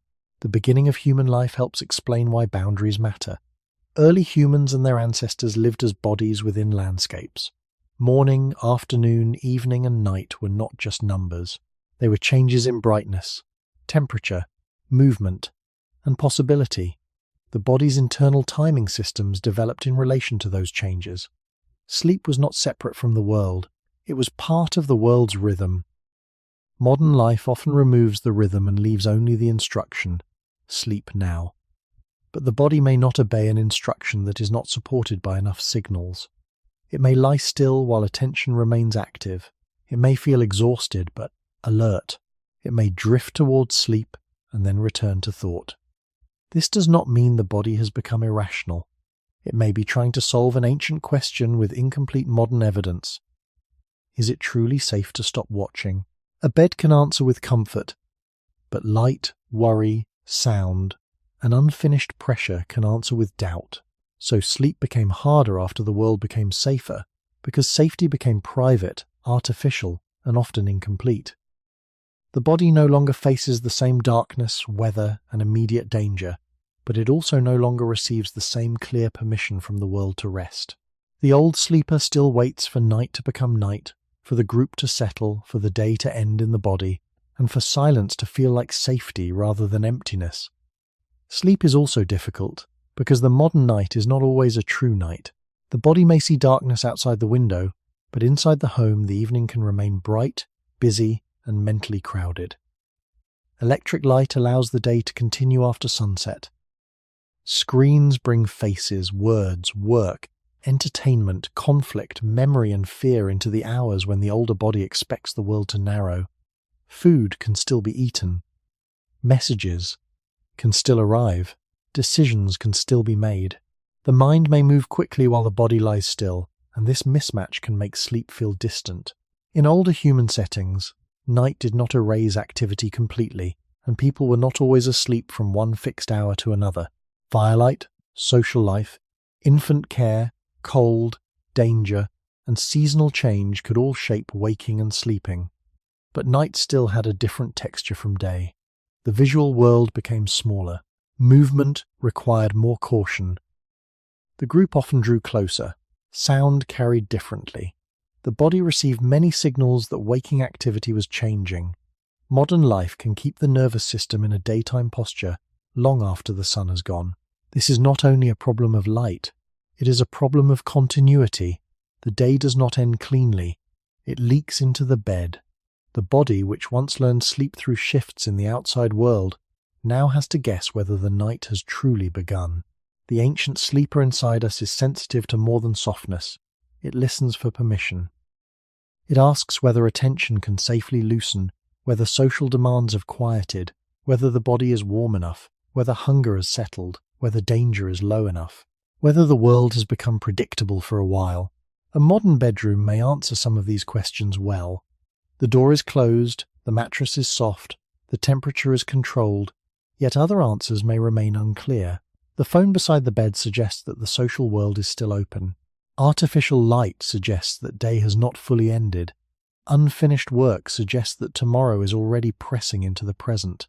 Worry suggests that safety is not complete. The body may be tired, but tiredness alone does not always create sleep. Sometimes tiredness only asks for sleep, while alertness refuses to release it. This creates one of the most painful modern contradictions. The person who needs rest most may be the person whose body is least willing to surrender. Human origins make this contradiction easier to understand. Sleep made early humans vulnerable, so it was never only a private biological event. It depended on surroundings, shelter, fire, companionship, habit, and the body's sense that watchfulness could be lowered. We should not imagine a perfect peaceful past, because ancient nights could include cold, insects, illness, infants, predators, conflict, and uncertainty. Yet the body's sleep systems developed in relation to real cycles, not endless artificial extension. Daylight rose and faded. The environment changed without asking permission. Modern life has given people the power to resist those cycles. That power is useful, but it can also confuse the body. A person can keep the mind bright after the world is dark. A person can keep eating after the active day has ended. A person can keep working without leaving the room. A person can keep worrying without any visible object of danger nearby. The body receives all of this as unfinished wakefulness. It may respond by delaying sleep, fragmenting sleep, or keeping rest light. This does not mean sleep problems have one simple cause, and it does not replace medical explanations where they are needed, but it shows why safety alone cannot solve sleep. The body does not only need protection from danger, it needs a believable transition out of the day. In the long history of human life, that transition was carried by darkness, cooling air, quieter movement, social settling, and the gradual fading of tasks. In the modern world, many people must create that transition artificially, while the body still waits for older signs. So when your body refuses sleep in a safe room, it may not be rebelling against you. It may be holding on to wakefulness because the night around it no longer sounds enough like night. The last difficulty of sleep is that the body can be safe and still feel alone with its own alertness. In older human life, sleep was often surrounded by other bodies, shared sounds, fire, shelter, animals, weather, and familiar patterns of the group. The exact arrangements varied across places and times, and we should not turn the past into one simple picture. But the broad point remains. Sleep was rarely just an isolated command given by one individual to one body. It belonged to a setting. The body heard breathing nearby, felt warmth or cool air, sensed the limits of shelter, and entered rest through a social and physical world. Modern sleep can be more private, more protected, and more comfortable, yet also more separated. A person may lie in a quiet room where no one else is moving, with the door closed, the lights low, and the mind filled with thoughts that have no witness. Silence can be peaceful, but it can also become a space where unfinished stress grows louder. The body may not fear an animal outside. It may instead listen to memory, pressure, loneliness, health worries, money worries, family worries, or the strange emptiness that comes when the day has been stimulating but not deeply connecting. The old sleeper did not evolve only to shut down in softness. It evolved to rest within signs of safety, belonging, rhythm, and a world that had slowed around it. When those signs are incomplete, sleep may remain shallow even when the bed is comfortable. This is why modern sleep can feel like a negotiation. The mind asks for disappearance. The body asks for reassurance. The mind says, there is nothing wrong. The body notices light through the curtain, sound in the wall, a message unanswered, a task unfinished, a meal eaten late, a pain in the shoulder, a tightness in the stomach, a worry about tomorrow. None of these may be dangerous by itself. Together, they can form a pattern of wakefulness. In the human beginning, the body survived by treating patterns seriously. One sound might not matter, but repeated sounds might. One social change might not matter, but repeated distance from the group might. One cold night might not matter, but repeated cold could. The body learned through accumulation. Modern nights also accumulate signals, but many of them are small, artificial, and unresolved. The result is not dramatic fear, it is low alertness. The body does not fully panic, but it does not fully release. Sleep then becomes lighter, later, or more fragile than the person expects. The deeper truth is that sleep is not weakness. It is one of the most trusting acts the body performs. To sleep, the body must give up control while life continues around it. It must trust that warmth will remain, breathing will continue, danger will stay distant, and the world will still be there after consciousness fades. This trust was built through countless nights in which human beings depended on place, group, fire, shelter, and repeated experience. Modern safety has improved many parts of that picture, but it has also changed the signals. A locked door can protect the body, but it cannot always calm a nervous system flooded with information. A mattress can support the spine, but it cannot by itself create darkness inside the mind. A quiet room can remove noise, but it cannot always replace the settled presence of a living community. A clock can declare bedtime, but it cannot force the older body to believe that the day is finished. So the body may seem to work against you when it resists sleep, wakes too easily, or carries tension into the night. Yet it may be asking the same old question in a new language. Is the world safe enough, quiet enough, dark enough, familiar enough, and complete enough for me to stop guarding it? The modern answer is often mixed. Yes, the room is safer. No, the signals are not always clearer. Yes, danger is farther away. No, the mind has not always stopped receiving it. This is why sleep became harder after the world became safer. The ancient body still needs more than protection. It needs the felt ending of the day, the softening of alertness, and the quiet evidence that life can continue without being watched for a while. Pain is one of the body's oldest warnings, and that is why it can feel so unfair when it stays longer than the mind expects. A person may want discomfort to behave like a simple message. Something is wrong, notice it, solve it, then let the signal fade. Sometimes the body does work that way. A small pressure changes position, a strained muscle rests, a cut closes, and the warning softens.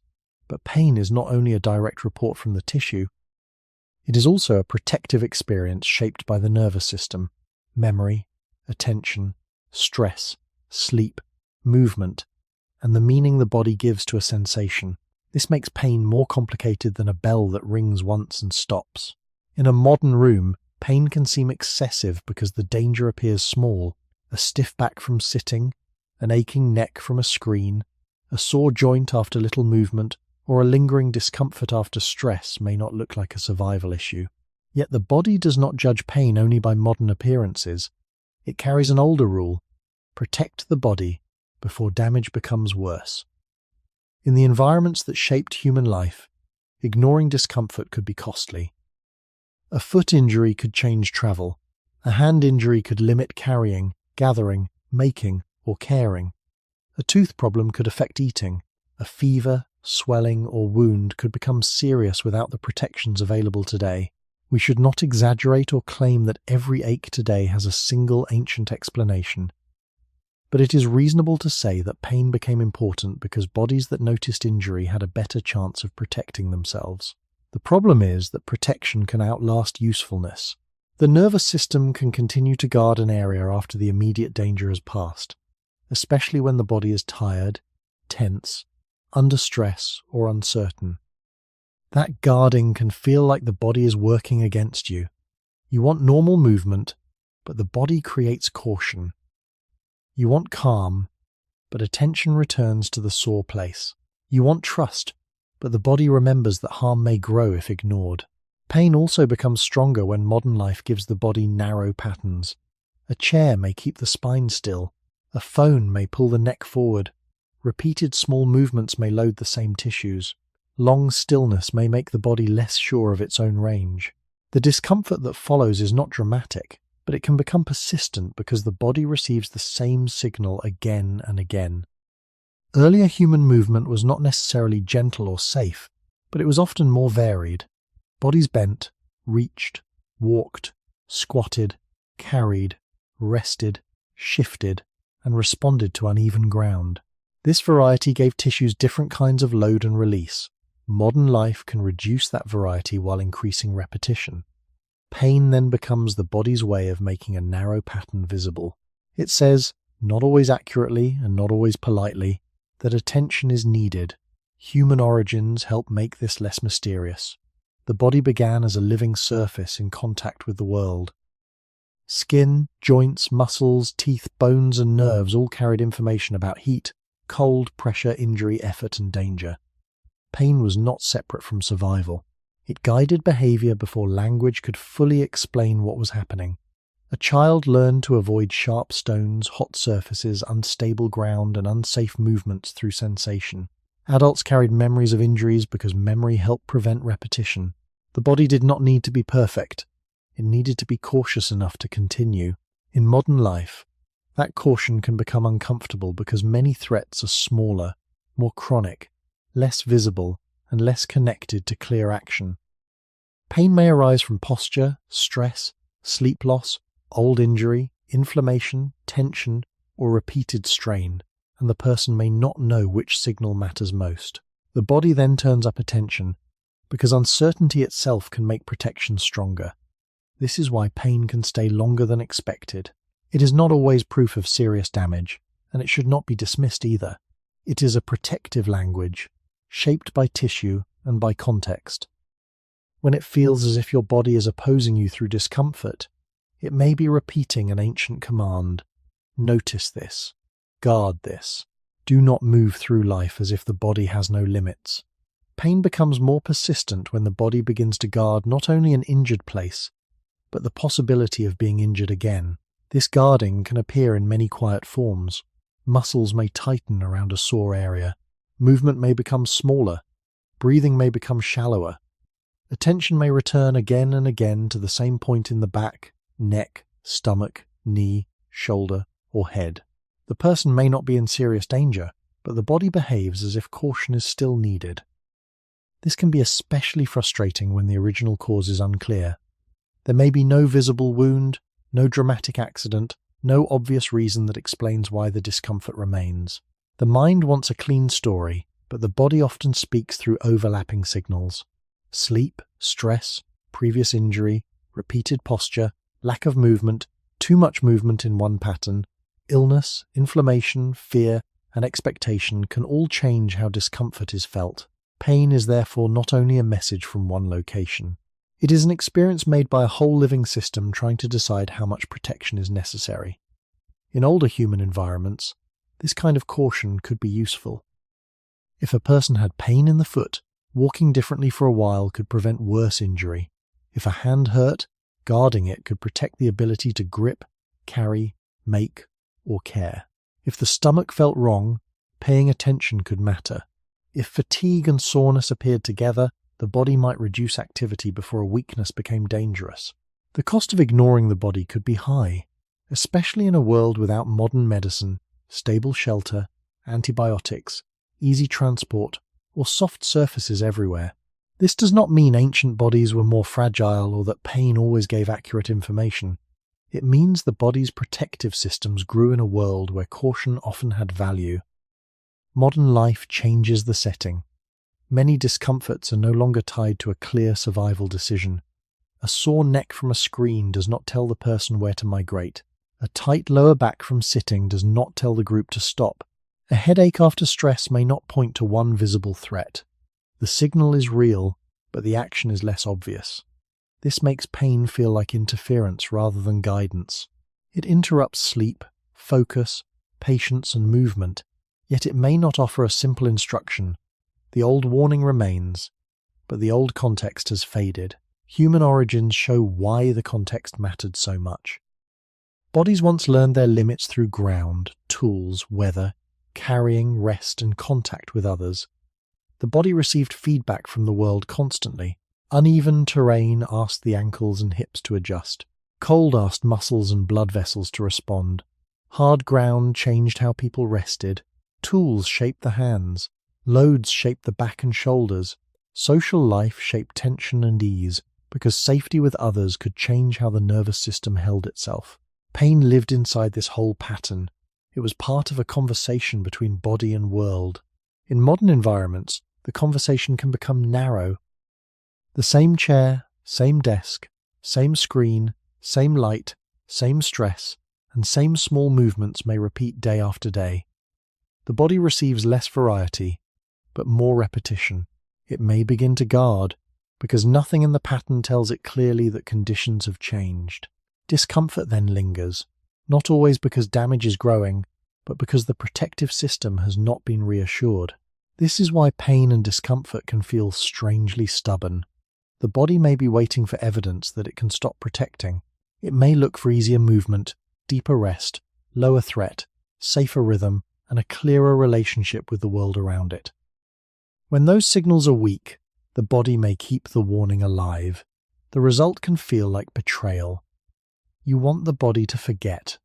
The body remembers. You want it to trust the moment. It trusts the older rule instead. What has hurt once may hurt again, and what is uncertain should be watched. That rule once helped living bodies survive injury, weather, distance, and need. In a modern life of chairs, screens, tension, and incomplete recovery, the same rule can become too loud.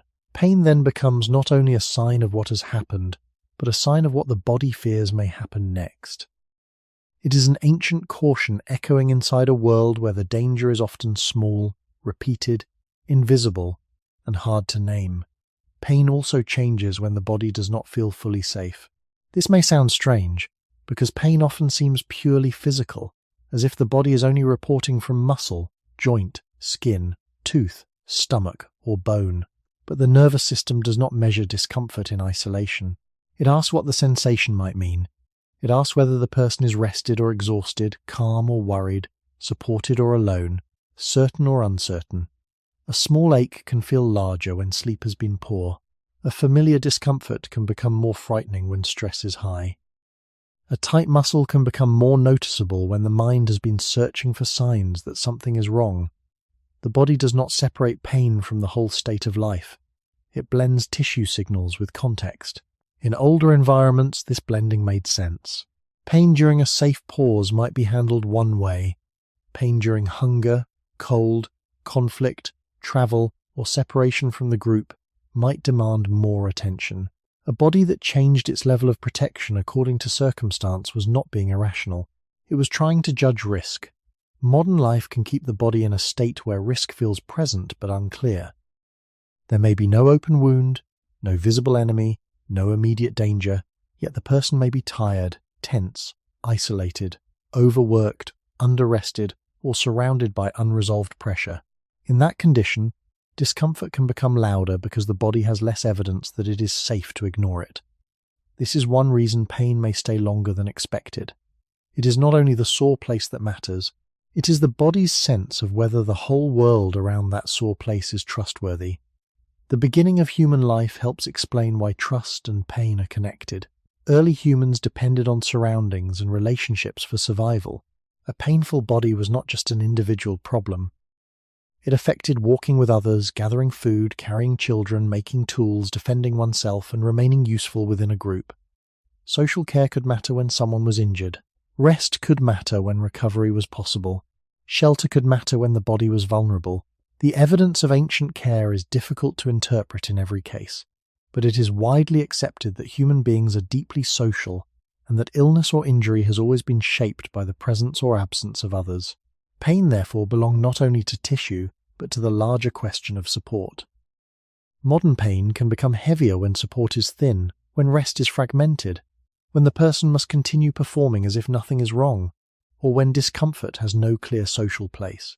The body may keep signaling because the world around it has not answered clearly. It may ask for attention again and again, not because it wants suffering, but because attention is one of the oldest paths to protection.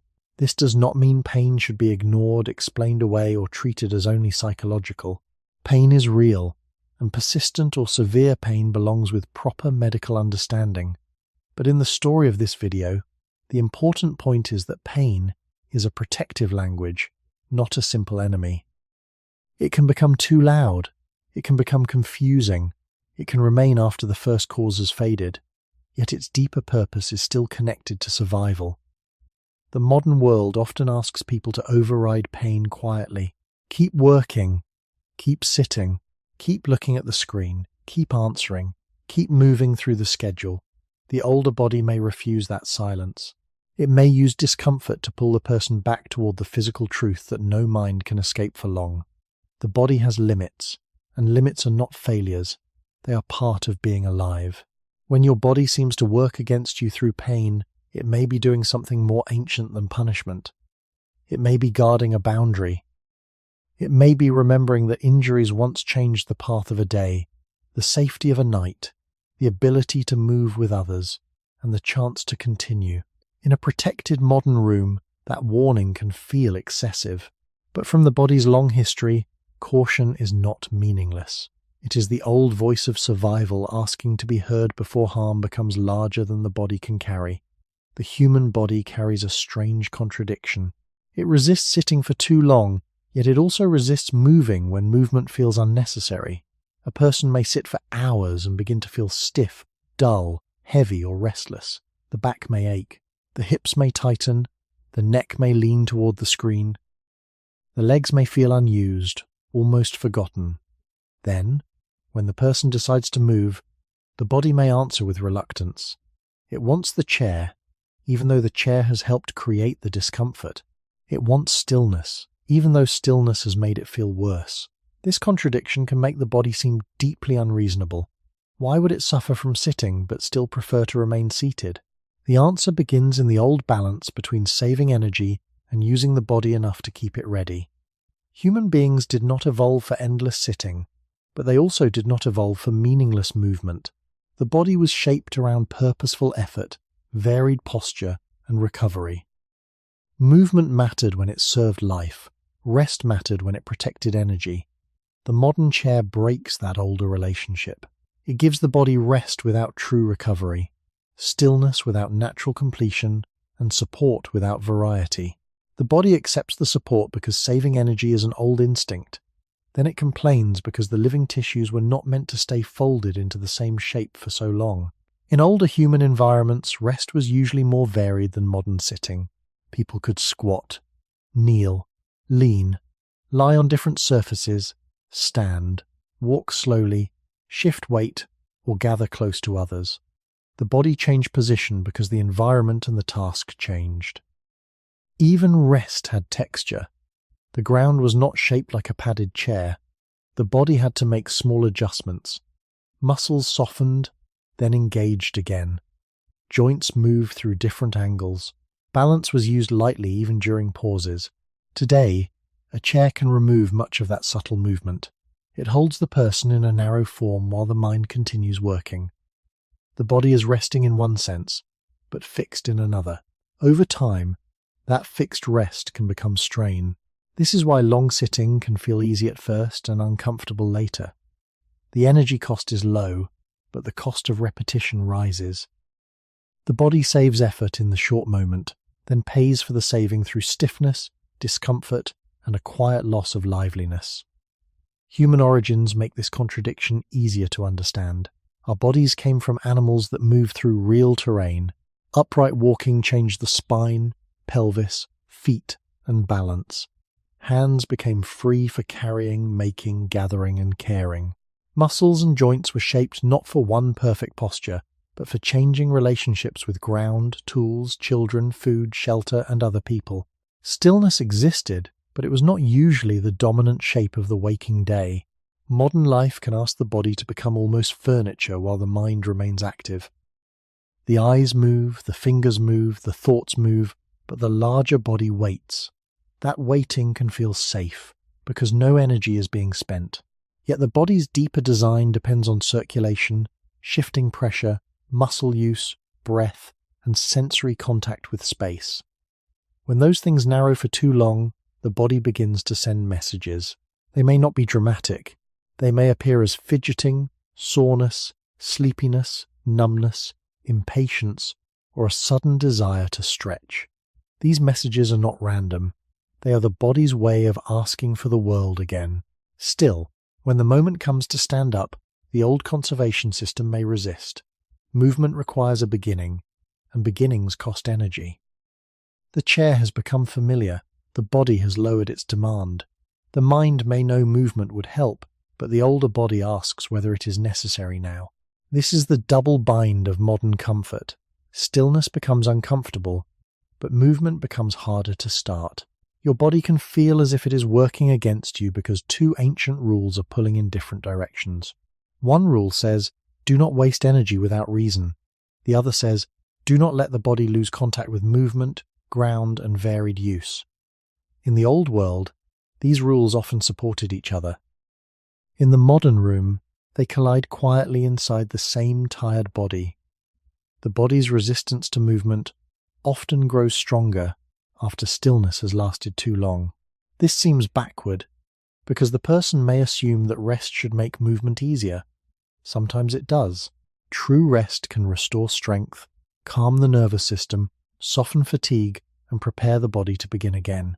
But long passive sitting is not always true rest. It can leave the body underused and overheld at the same time. The muscles are not working through their full range, but some of them are still quietly bracing.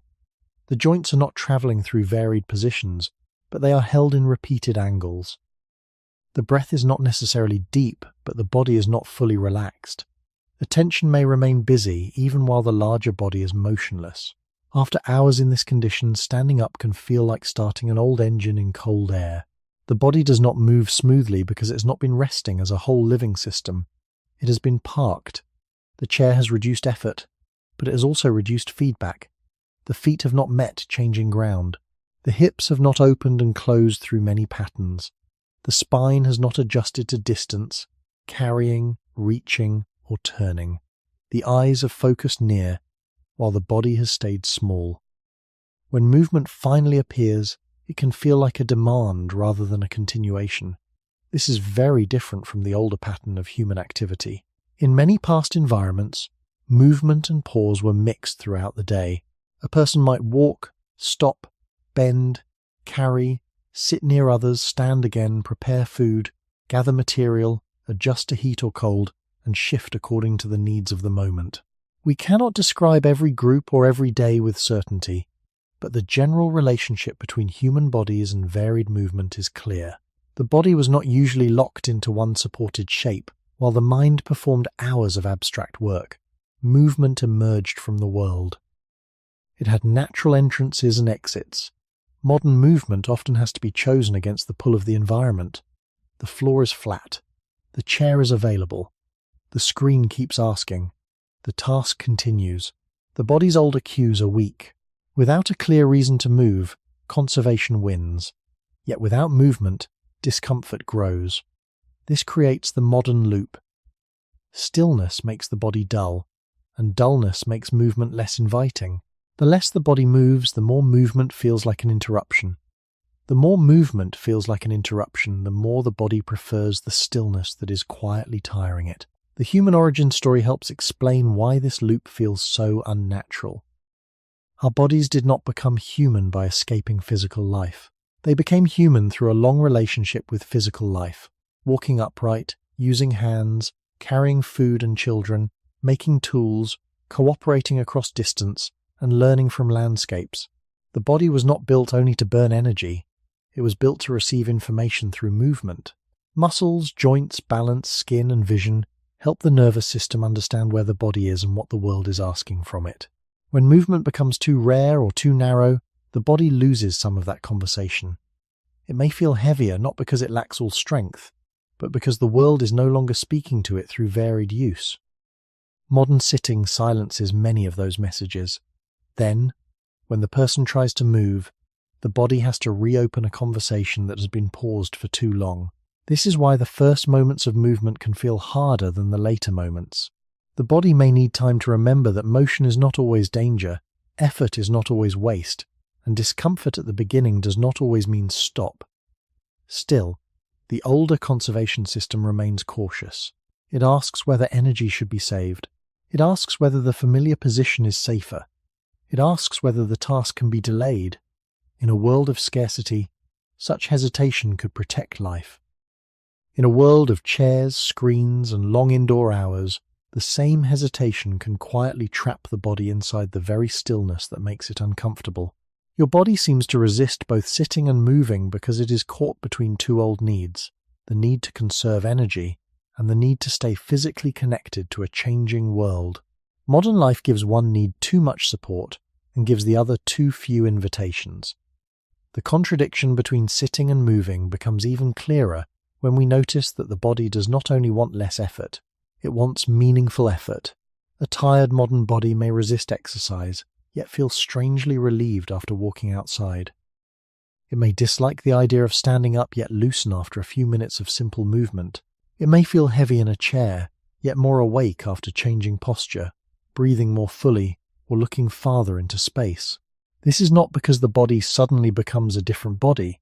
It is because movement gives back some of the signals that still matter to an ancient nervous system.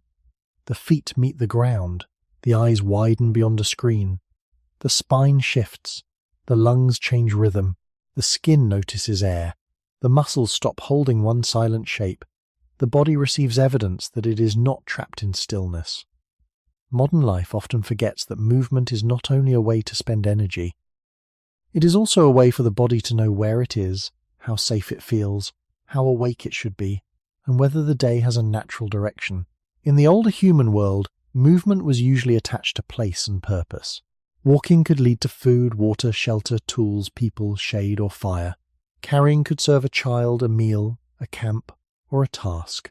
Bending, reaching, squatting, climbing, and resting were not separate performances.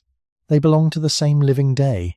The body did not need to be persuaded that movement had meaning, because the environment gave meaning to movement. Modern movement can become detached from that older setting.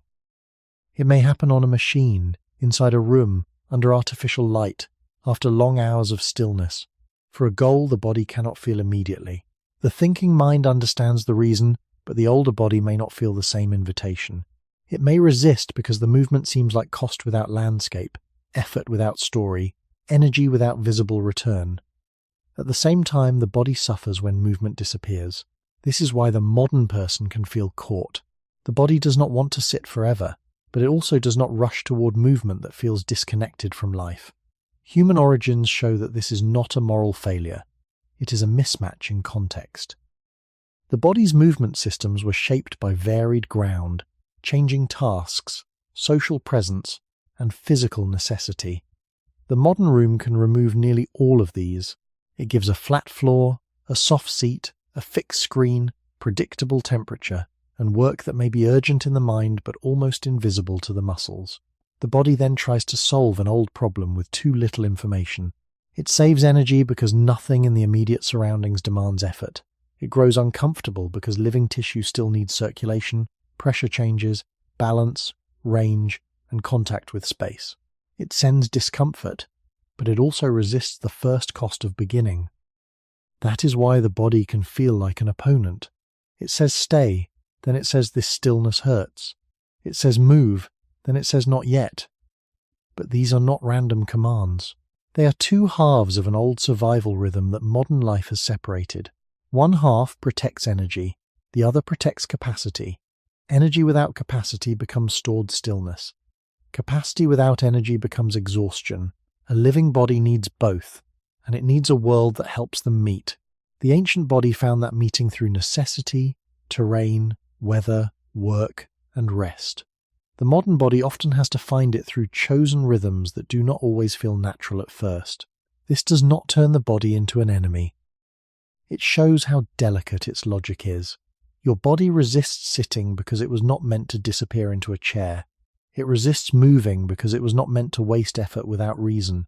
It seems to work against you because the modern world gives it too much stillness and too little meaningful invitation. Beneath the contradiction is a quiet request. Do not treat the body as a machine that can be parked all day and commanded to move instantly at night. It is older than the chair, older than the screen, and still waiting for movement to feel connected to the world again. Modern time is one of the most invisible pressures placed on the ancient body. A clock seems ordinary, almost neutral. It tells people when to wake, when to work, when to eat, when to answer, when to rest, and when to sleep. Yet the body was not shaped first by clocks. It was shaped by cycles. Light grew slowly in the morning. Heat changed across the day. Shadows moved. Hunger rose through effort and time. Darkness limited activity. Seasons changed food, temperature, travel, and social rhythms. The body learned through these slow signals long before human beings divided the day into exact numbers. Modern life often asks the body to obey artificial time even when biological time is saying something else. A person may wake before dawn because work requires it, eat because a schedule allows it, remain alert under electric light after sunset, or try to sleep because the clock says the day must end. The mind understands the schedule. The body receives mixed evidence. This is why modern time can feel like a hidden force working against you. You may feel hungry when the schedule says wait, tired when the schedule says perform, awake when the schedule says sleep, and restless when the schedule says sit still. The body is not rejecting order. It is trying to follow older forms of order that modern time often interrupts. The human body contains internal rhythms that respond to light, darkness, food, movement, temperature, and routine. These rhythms help organize sleep, alertness, digestion, body temperature, and many other processes. They are not mechanical commands, and they can vary between people, ages, and circumstances, but they show that the body experiences time from the inside. It does not live only by numbers on a wall. In the older human world, external time and internal time were more closely linked. When the sun rose, the world changed. When darkness came, the world changed again. When seasons shifted, available foods, temperatures, and daily tasks could shift with them. Time was felt through the environment. Modern time can detach the number from the body's surroundings. A room may stay bright long after nightfall. A workplace may demand the same alertness in winter and summer. Meals may follow convenience rather than hunger or activity. Alarms may cut into sleep before the body has completed its natural descent and return. The body is asked to live inside a schedule that may be useful socially, but not always persuasive biologically. Human origins make this mismatch easier to see. Early humans and their ancestors did not wake because a device commanded them. They woke within a changing field of sound, light, temperature, social movement, hunger, and need. They did not measure a day as empty units to be filled. A day carried texture. Morning had a different body feel from noon. Evening had a different meaning from deep night. Wet seasons, dry seasons, cold seasons, and warm seasons did not simply decorate life. They shaped what the body expected from the world. Even when people later developed calendars, agriculture, settlements, and more complex timekeeping, the body remained older than the system. It still responded to light on the eyes, food in the stomach, movement in the limbs, and safety in the nervous system.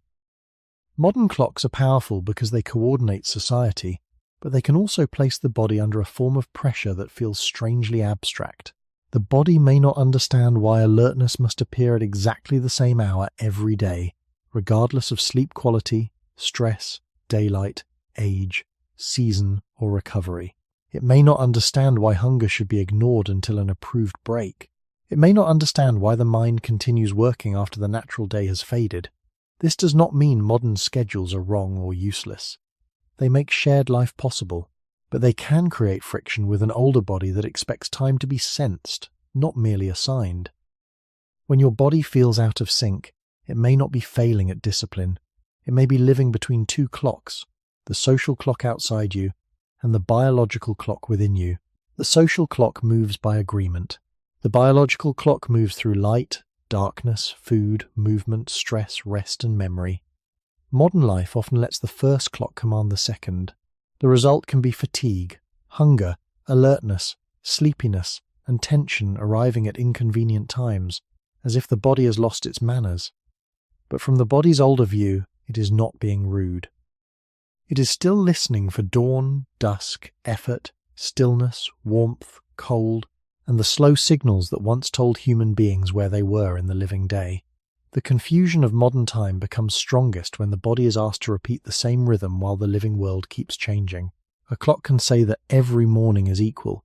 The body knows that not every morning is equal. Some mornings follow deep sleep, others follow broken sleep. Some arrive after worry, pain, late food, noise, or long mental effort. Some arrive in bright seasons, others in darker ones. Some come when the body feels repaired, others when it feels unfinished.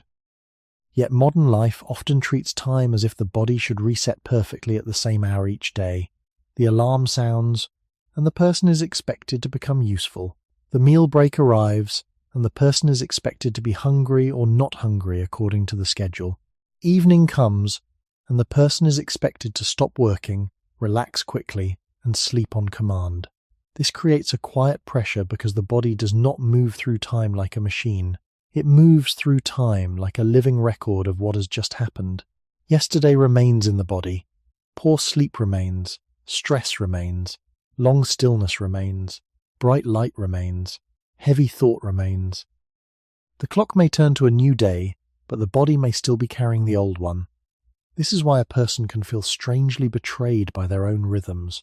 They may think, "It is morning, so I should be awake," while the body says recovery is incomplete.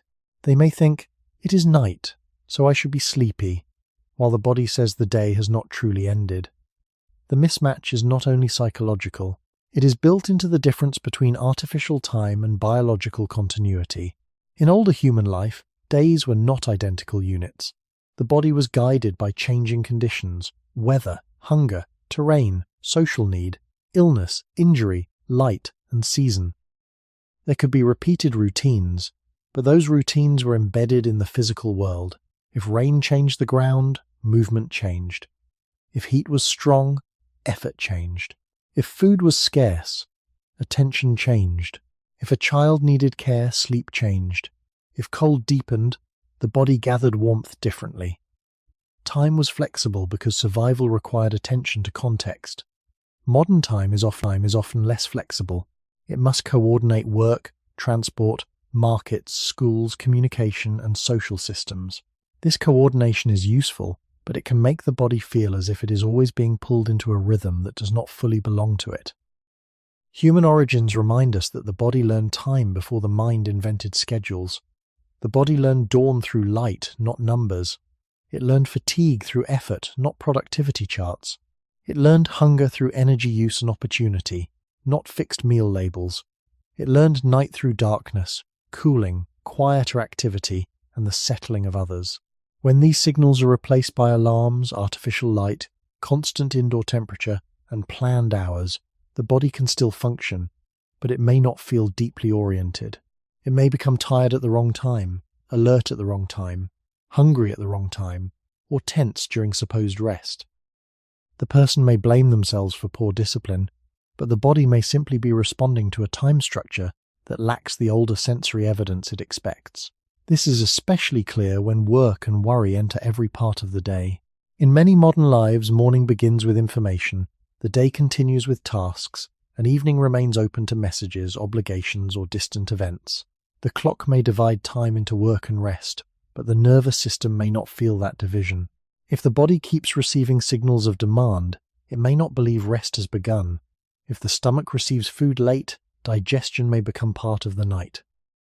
If the eyes receive bright light, the body may delay its sense of darkness. If the mind keeps rehearsing tomorrow, the body may treat tomorrow as already present. Modern time, therefore, does not only organize life, it can also invade the body's transitions. Your body may seem to work against you when it refuses to match the clock, but it may be protecting a more ancient truth. Living time is not only measured, it is felt.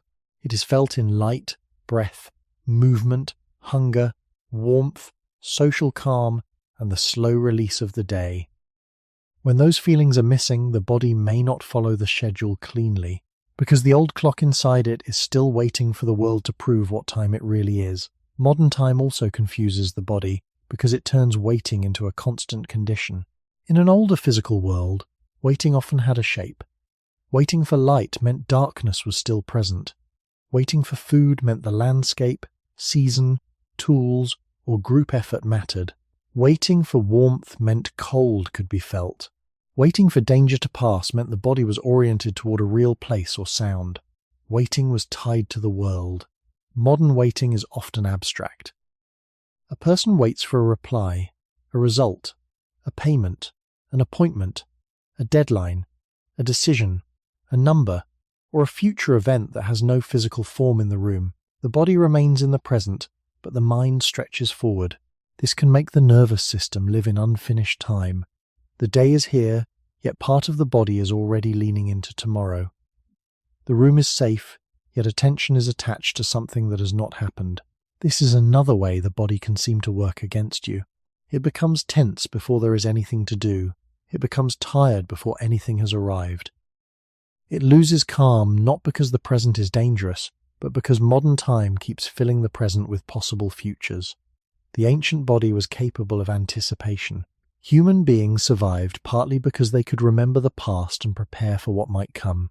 Planning, storing, watching seasons, reading tracts, caring for children, and learning from older people all required a sense of time beyond the immediate moment.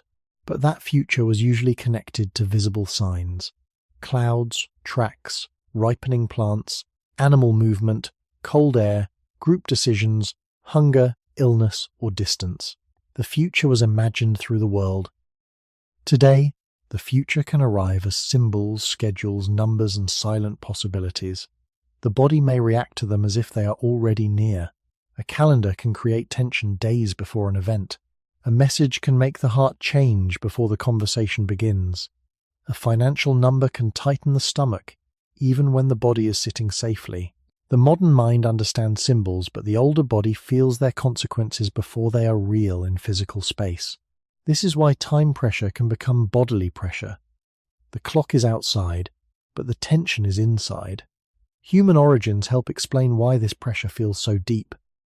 The human brain became powerful partly because it could travel in time through memory and prediction. It could compare what happened before with what may happen later. That ability helped our species adapt, teach, cooperate, and avoid repeated mistakes.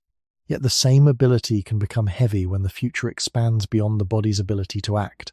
Early humans did not control everything, and their lives could include uncertainty, but their predictions were often closer to immediate behavior. Move before night. Find water. Share food. Watch a sick child. Stay near the group. Modern prediction can become endless because modern systems are endless. Work continues beyond the body's location. Social life continues beyond the room. News continues beyond the day. The future keeps reopening. The body remains awake inside that reopening. It may not know how to close a day that still contains tomorrow's demands. This is the final confusion of modern time. The body needs endings, while the modern world keeps offering continuations. One task leads to another. One message leads to another. One worry leads to another. Even rest can become scheduled, measured, and evaluated. The old rhythm of dawn, effort, hunger, darkness, and sleep is replaced by a stream that rarely stops by itself. The body then creates its own resistance. It becomes sleepy at inconvenient times, hungry outside the plan, tense without a visible threat, or awake when the clock says sleep should begin. These are not random acts of rebellion. They are signs of a living organism trying to find rhythm inside a world that has turned time into command, measurement, and anticipation. Your body may seem to work against you because it does not live only in the hour printed on the clock. It lives in yesterday's fatigue, tonight's light, tomorrow's worry, and the ancient memory of days that once ended because the world itself grew dark. The feeling of being older than your age often begins quietly. It may appear when the body needs more time to warm up in the morning, when recovery takes longer after a demanding day, when sleep does not repair everything, or when strength feels less reliable than it once did. The mind may compare the present body with an earlier body and feel confused. Nothing dramatic has happened, yet something seems slower. The joints may feel less forgiving. The muscles may feel more easily tired. The back may complain after sitting. The mind may still imagine itself as younger, but the body answers with delay.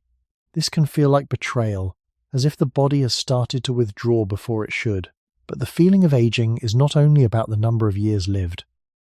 It is also about the relationship between the body, its recent history, and the environment around it.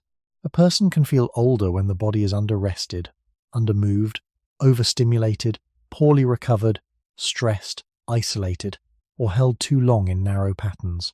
The ancient body measures life through load, rhythm, danger, nourishment, sleep, and repair.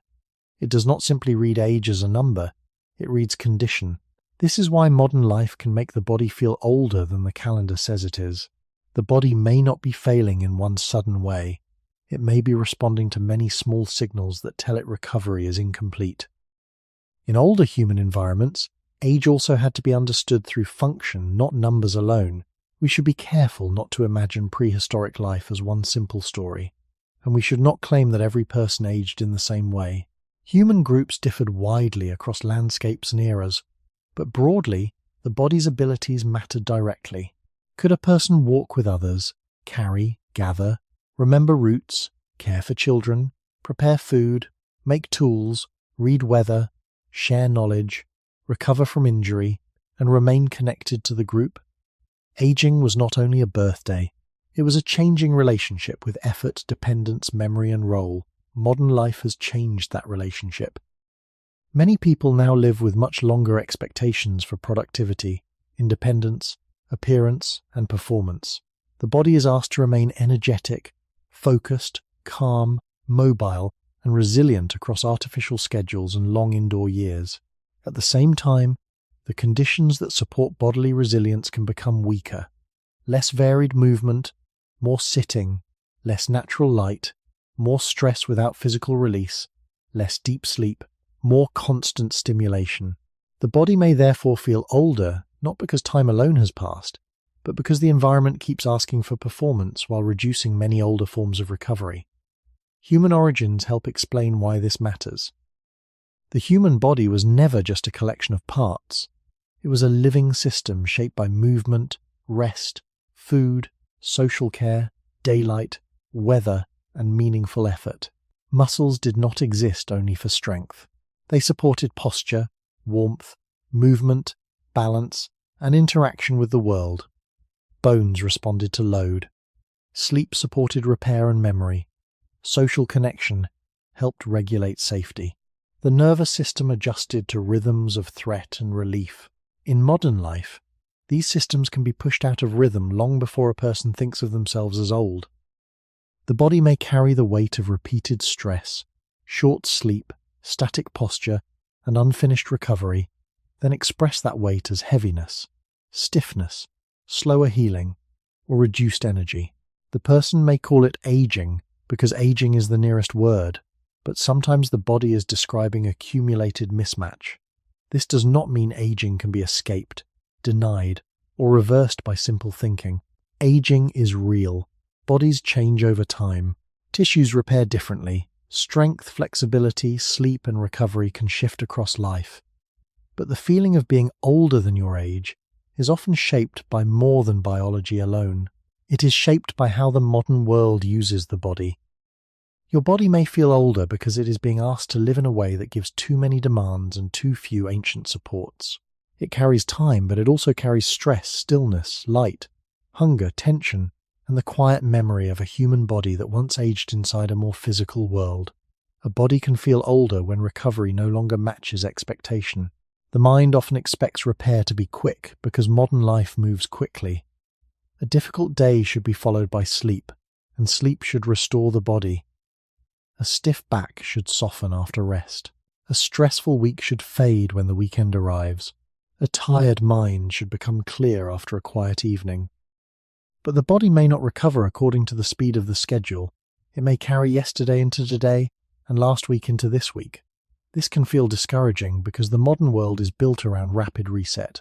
The calendar turns, the alarm rings, the workday begins again, and the person is expected to be ready. The body, however, is not a device that restarts cleanly. It repairs through slow biological processes, through sleep depth, movement variety, nourishment, lower threat, social safety, and time. When those conditions are incomplete, recovery can remain incomplete too. A person may then feel older than their age because the body never fully returns to baseline. The tiredness stacks quietly. The stiffness becomes familiar.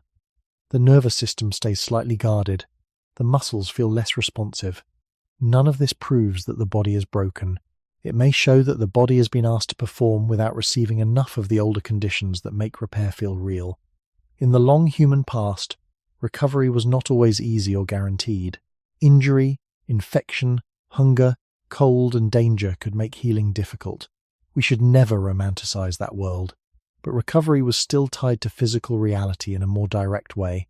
A person who had walked far knew why the legs were tired. A person who had carried weight knew why the shoulders needed rest.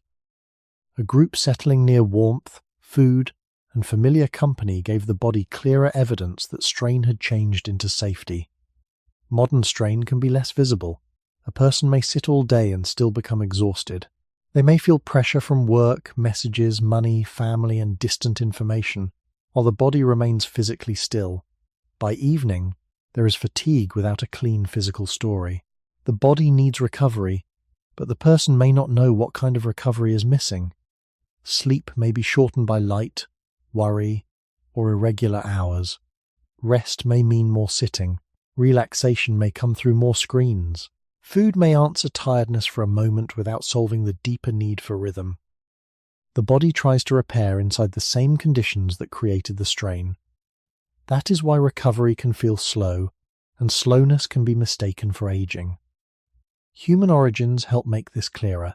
Our bodies were shaped by cycles of use and renewal. Bones, muscles, tendons, skin, and the nervous system all respond to patterns over time. They adapt to load, rest, repetition, and absence.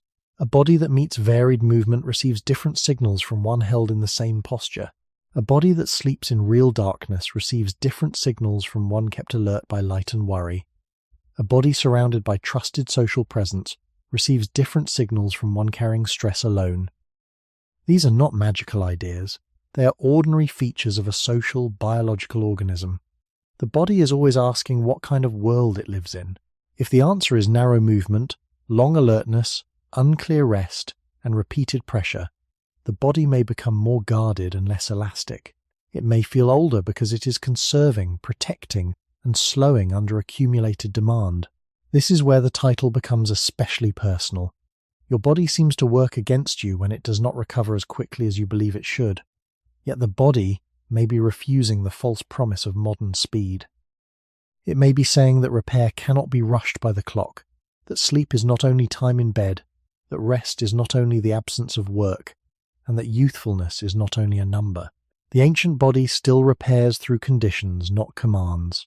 When those conditions are missing, the body may carry its unfinished recovery forward, making the present feel heavier than the age printed beside your name. The feeling of being older than your age is also shaped by comparison.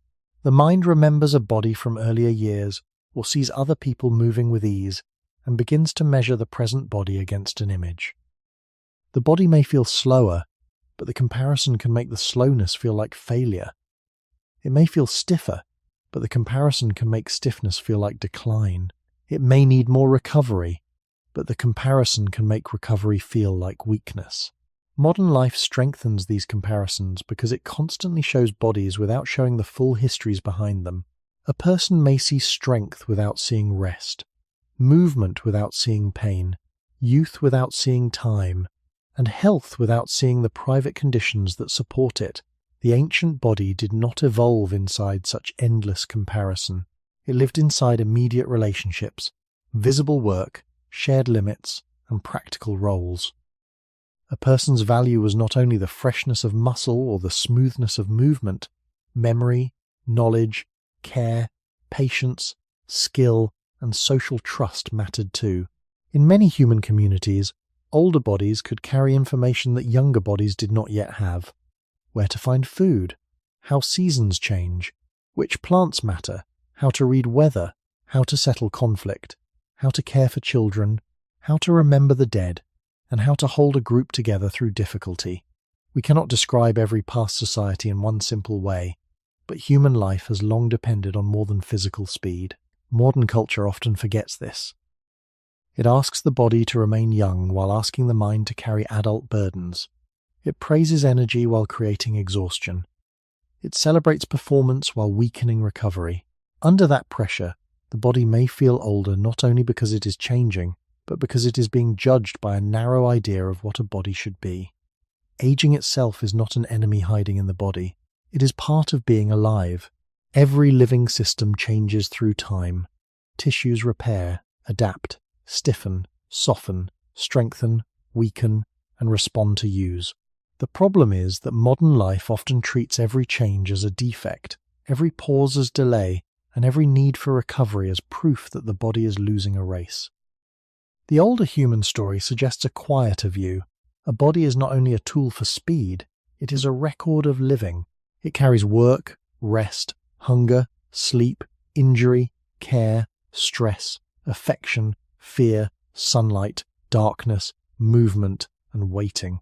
The first humans did not live as timeless machines.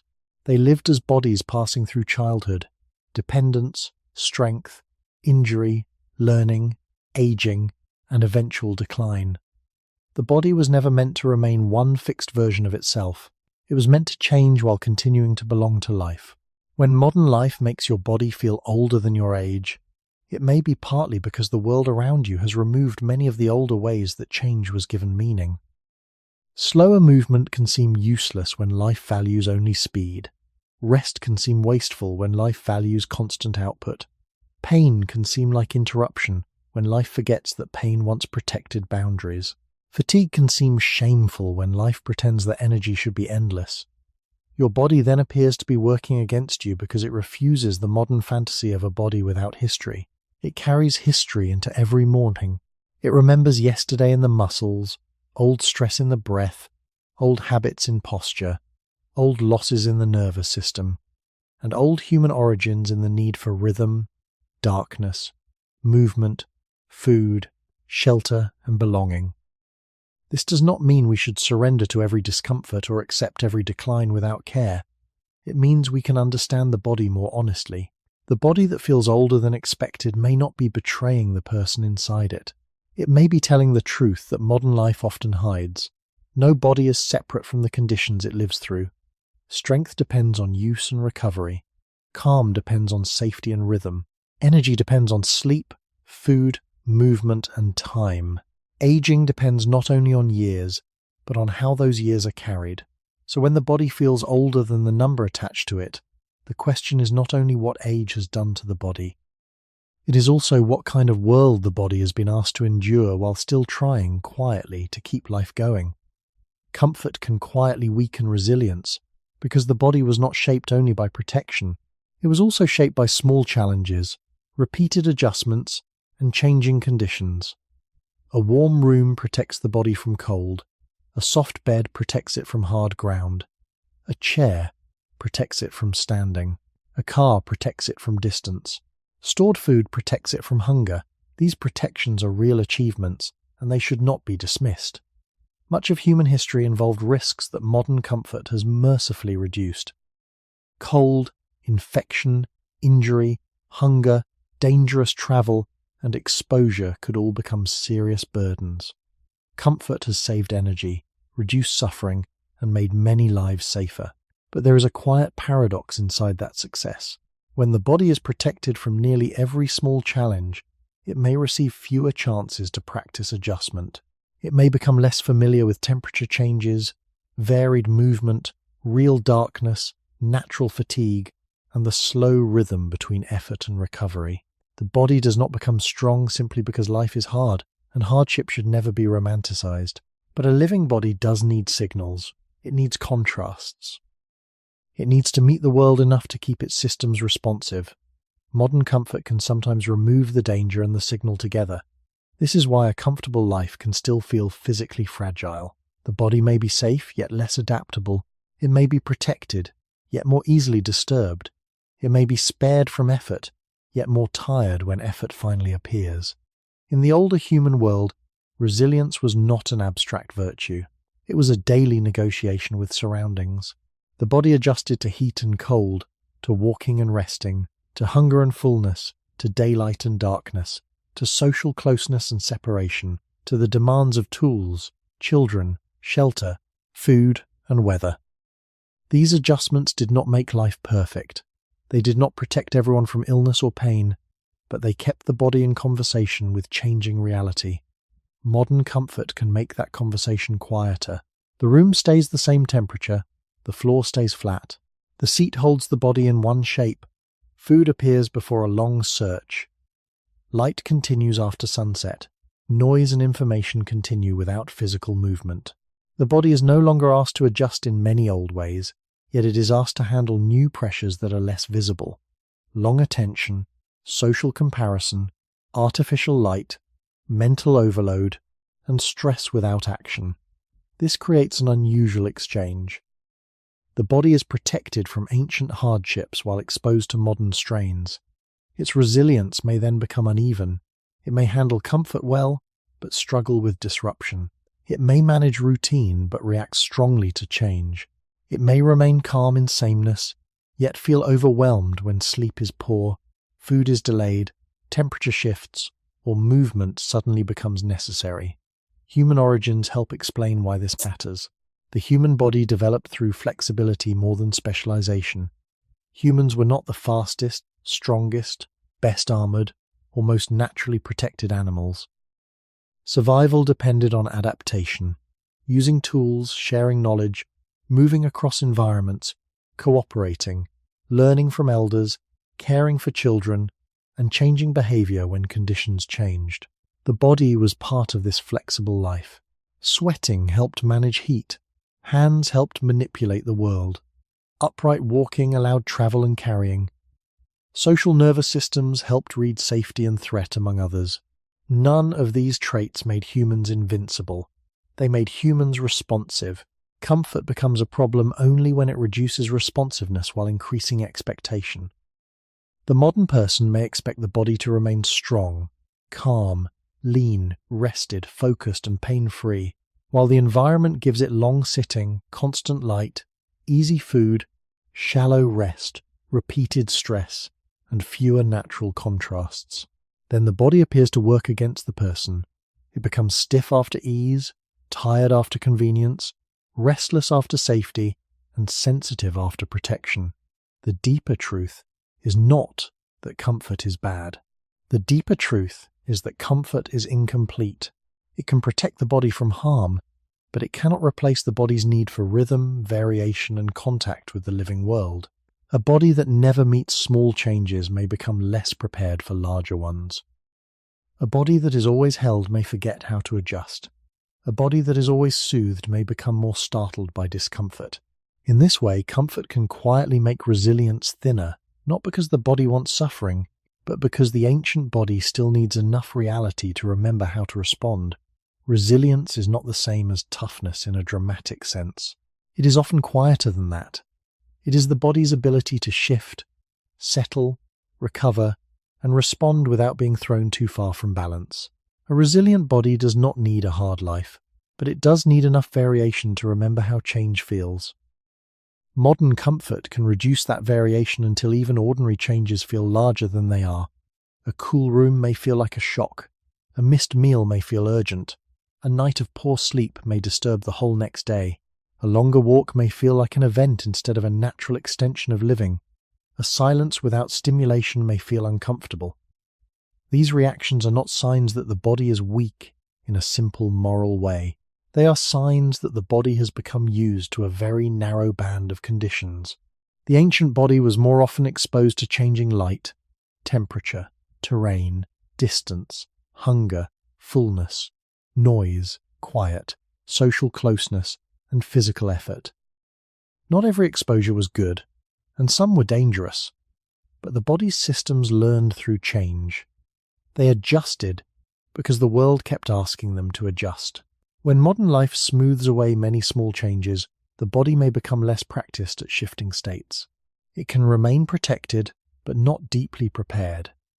This is one reason comfort can make the body feel more sensitive. It is not only that the world has become easier, it is that the body may have fewer chances to rehearse recovery from small discomforts before larger discomforts arrive. The history of human life was never a story of pure hardship, and it should not be used to praise suffering. Human beings have always sought shelter, warmth, tools, fire, food security, and safety. Comfort is part of the human story too. The difference is that older comfort was often surrounded by effort and change. Warmth followed cold, rest followed movement, eating followed searching, preparing, waiting, or sharing. Safety followed attention to place and people. Darkness changed the day whether anyone wanted it or not. Modern comfort can arrive without the earlier sequence. Warmth comes before cold is felt. Food comes before hunger has deepened. Rest comes before the body has moved. Light continues before darkness is allowed to shape the evening. Entertainment arrives before silence has settled. The body receives comfort, but not always contrast. Without contrast, comfort can lose its meaning. A chair feels good after walking, but after 10 hours it becomes another form of strain. Food feels deeply satisfying after effort and hunger, but under stress and repetition it can become a signal without completion. A warm room feels protective after cold, but constant sameness can make the body less aware of the natural passage of time.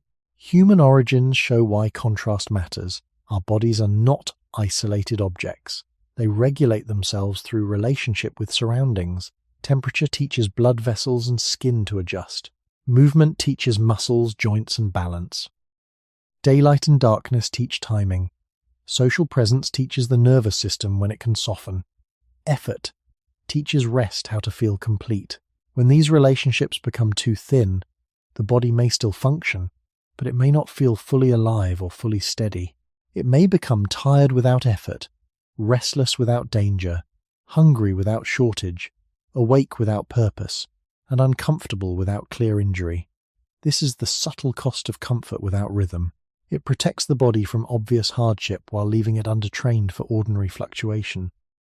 The body then seems to work against you when it reacts strongly to small changes, but the reaction may come from a long absence of gentle change.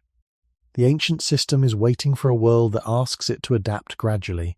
The modern world often gives either too little physical challenge or too much abstract stress, with not enough natural rhythm between them. Resilience becomes thinner in that gap. The body is not asking for danger. It is asking for a living range wide enough to keep its old capacities awake. Comfort becomes most helpful when it shelters life without erasing every signal that life is still moving, changing, cooling, warming, darkening, brightening, beginning, and ending. The quiet danger of comfort is not that it makes life easier. Ease can be wise, humane, and necessary. The danger is that comfort can make the body forget the difference between relief and avoidance. Relief helps the body recover after effort, pain, cold, hunger, fear, or strain. Avoidance removes so many small challenges that the body has fewer chances to practice meeting the world. The two can look similar from the outside. A person sits down and feels better. A person stays indoors and feels safer. A person avoids discomfort and feels calmer for a while. But over time, if comfort becomes the main answer to every signal, the body may begin to narrow its expectations. It may expect the same temperature, the same posture, the same foods, the same lighting, the same predictable surroundings, and the same low level of physical demand. Then ordinary life begins to feel more disruptive than it should. A longer walk feels too large. A cold morning feels too sharp. Hunger feels too urgent. Silence feels too empty. Darkness feels too unfamiliar. The body has not become an enemy. It has become accustomed to a world with very little range. This is one of the subtler ways modern life can make the ancient body seem fragile. The body evolved to adjust, but adjustment needs practice. The human past was full of attempts to create comfort. People made shelters, used fire, shaped tools, prepared food, cared for the vulnerable, and used knowledge to reduce danger. Comfort is not unnatural to humans. It is part of human intelligence. But older comfort was rarely total. Shelter did not erase weather completely. Fire did not turn night into day. Tools did not remove effort entirely. Food preparation did not separate eating from land, season, skill, and community. Even safety existed inside a changing world. The body was protected, but not removed from reality. Modern comfort can go further. It can make environments stable for long periods, reduce movement almost completely, extend light deep into the night, and provide stimulation without physical participation. This can create a life that feels safe on the surface but thin in its bodily signals. The body receives protection, but not always participation. It is kept from difficulty, but also kept from the small forms of adaptation that once made difficulty less overwhelming. Resilience grows through managed variation, not through endless strain and not through endless sameness. This matters because the body reads sameness in two ways. In the short term, sameness can feel calming. In the long term, too much sameness can make change feel threatening. A nervous system that rarely experiences quiet darkness may resist the night. A body that rarely moves through distance may resist walking. A stomach that rarely waits may treat delay as urgency. Muscles that rarely change posture may treat new positions as strain. A mind that rarely sits without stimulation may treat silence as a problem to solve. These reactions can look like personal weakness, but they are also learned bodily expectations. The body is always learning what the world is like. If the world is narrow, the body may become narrow with it. If the world contains gentle contrast, the body may remember more of its range. The point is not to reject comfort or praise hardship. The point is to see that the ancient body needs both protection and contact. It needs shelter, but also rhythm. It needs rest, but also movement. It needs warmth, but also the meaningful passage of day into night. It needs food, but also a body that understands appetite through more than constant availability. It needs safety, but also enough ordinary challenge to remain responsive. When your body feels like it is working against you after too much ease, it may be revealing a loss of range. It may be telling you that comfort has protected you from some harms, while quietly removing some conversations the body still expects to have with the world. The old human body is not asking to suffer. It is asking not to be sealed away from every small signal that teaches it how to bend, settle, recover, and begin again. By now, the body may seem almost suspicious. It saves energy when you want action. It asks for food when logic asks for patience. It grows tired in comfort, tense without a predator, restless in a safe room, sore from stillness, and older than the number of years you have lived. It can seem as if the body has chosen the opposite side. But this is the point where the story must soften. Your body is not your enemy. It has no desire to defeat you, embarrass you, slow your life, or take away your peace. It has no separate mind plotting against the person who lives within it. What it has is history. It has old systems of caution, storage, repair, protection, alertness, and memory. These systems are not always pleasant. They are not always accurate. They do not always fit modern life. But they are not acts of betrayal. They are the remains of a long biological effort to keep a fragile animal alive in changing conditions. The body that feels stubborn today is the same body that carries the ancient human need for food, warmth, sleep, touch, belonging, movement, shelter, and rhythm. When it resists you, it may be speaking badly, loudly, or at the wrong time, but it is still speaking in the language of survival. The modern mind often turns bodily signals into moral judgments. Tiredness becomes laziness. Hunger becomes lack of control. Stress becomes weakness. Pain becomes inconvenience. Sleep difficulty becomes failure. Aging becomes defeat. But the body does not produce these signals to judge you. It produces them because it is trying to regulate a living system under pressure. A body that feels tired may be asking for recovery. A body that feels hungry may be asking for energy, reassurance, or rhythm. A body that feels tense may be asking whether safety is complete. A body that feels painful may be asking for attention to a boundary. A body that resists sleep may be asking whether the day has truly ended. None of these messages are perfect instructions, and they should not be treated as simple answers to every problem. But they deserve to be understood before they are condemned. Human origins help make this understanding more compassionate. Our species did not begin as a creature separate from need. The first human bodies were not designed for constant control. They were designed for negotiation with the world. Hunger negotiated with landscape. Sleep negotiated with darkness and safety. Movement negotiated with distance and effort. Stress negotiated with uncertainty. Pain negotiated with injury and risk. Social emotion negotiated with belonging. The body was always in conversation with its surroundings.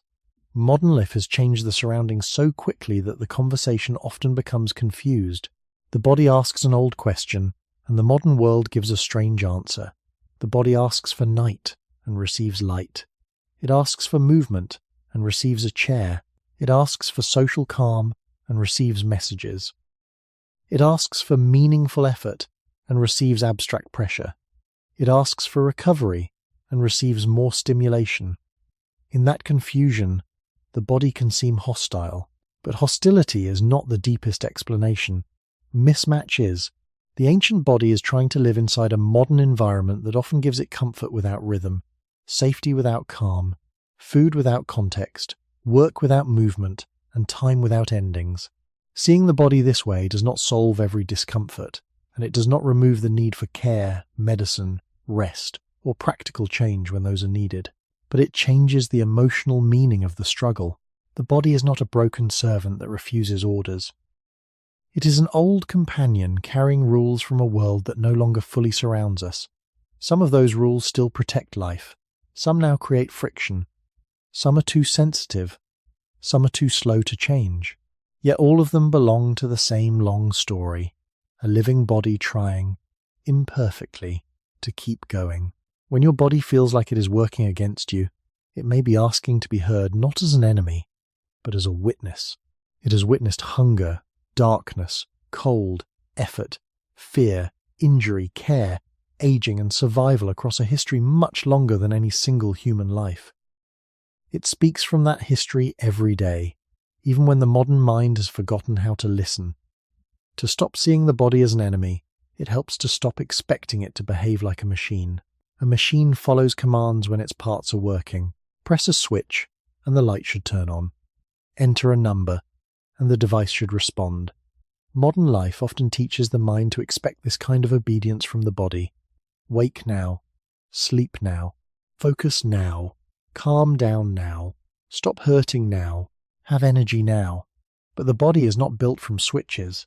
It is built from living systems that respond to conditions. It changes according to sleep, food, light, movement, stress, memory, temperature, age, social connection, injury, and habit. It does not obey one command if the surrounding signals tell a different story. This is why the body can feel stubborn. The mind gives a clear instruction, but the body answers from a larger field of evidence. If the night was restless, the body may not offer energy just because morning has arrived. If the day has been tense, the body may not relax just because the room is quiet. If light has continued late, sleep may not appear just because the clock says bedtime. If movement has been narrow for weeks, strength may not return just because the person suddenly demands it. None of this means the body is refusing you. It means the body is listening to more than the mind's immediate request. The older human body learned by pattern, not by command. In the long beginning of our species, survival depended on reading conditions carefully. Hunger did not wait for permission from thought. Pain did not ask whether the day was convenient. Fatigue did not explain itself in polite terms. Alertness did not always distinguish between a small uncertainty and a large danger. These signals were blunt because life often required early warning. Modern people sometimes suffer because the signals are still blunt in a world that requires nuance. Yet the bluntness is not hatred, it is inheritance. The body learned to lean toward caution, storage, protection, and recovery because the cost of missing danger could be high. Today, that caution may arrive during ordinary stress, indoor stillness, or harmless hunger cues. It may feel misplaced, but it still comes from a protective origin. Human origins also show that the body was never meant to be controlled alone by private will. Human beings survived through surroundings and relationships. A person rested because darkness, shelter, social quiet, and physical fatigue made rest believable. A person moved because land, need, group life, and tasks invited movement. A person felt safer because others were near, sounds were familiar, and danger had visible boundaries. A person ate because food was present within a web of effort, season, and sharing. The body was regulated by the world around it. Modern life often places regulation almost entirely inside the individual. The person must decide when to move, when to stop, when to sleep, when to ignore food, when to answer messages, when to calm down, and when to continue working. The environment no longer does as much of the guiding. This makes the body's resistance feel personal, when it may be environmental. The body is not only reacting to your character, it is reacting to the shape of your day. This distinction is important because blame makes the body feel more distant. Understanding brings it closer. If the body feels tired, the question is not only, why am I weak? It can also be, what signals has this body been receiving? If the body feels tense, the question is not only, why can't I calm down? It can also be, What has kept the alarm system open? If sleep does not come, the question is not only, why won't my body obey? It can also be, has the day truly ended in the body or only on the clock? These questions do not give instant solutions, and they are not medical advice. They simply move the story away from war. The body becomes less like an enemy and more like an ancient witness responding to evidence. It may misunderstand the modern world. It may exaggerate old threats. It may guard too long, save too much, wake too easily, or ache too loudly. But behind these imperfect reactions is a system trying to keep life stable. Your body is not working against you in the way an opponent works against you. It is working from an older map, drawn across hunger, movement, darkness, danger, shelter, care, and time. The map is not always correct for the road you now travel, but it was never drawn to harm you. It was drawn because, for a very long time, something inside the human body had to keep asking how life might continue until morning. The body becomes less frightening when we see its resistance as communication rather than rebellion. This does not mean every signal is correct. The body can misunderstand safety, exaggerate hunger, hold tension too long, or keep pain alive after the first danger has changed.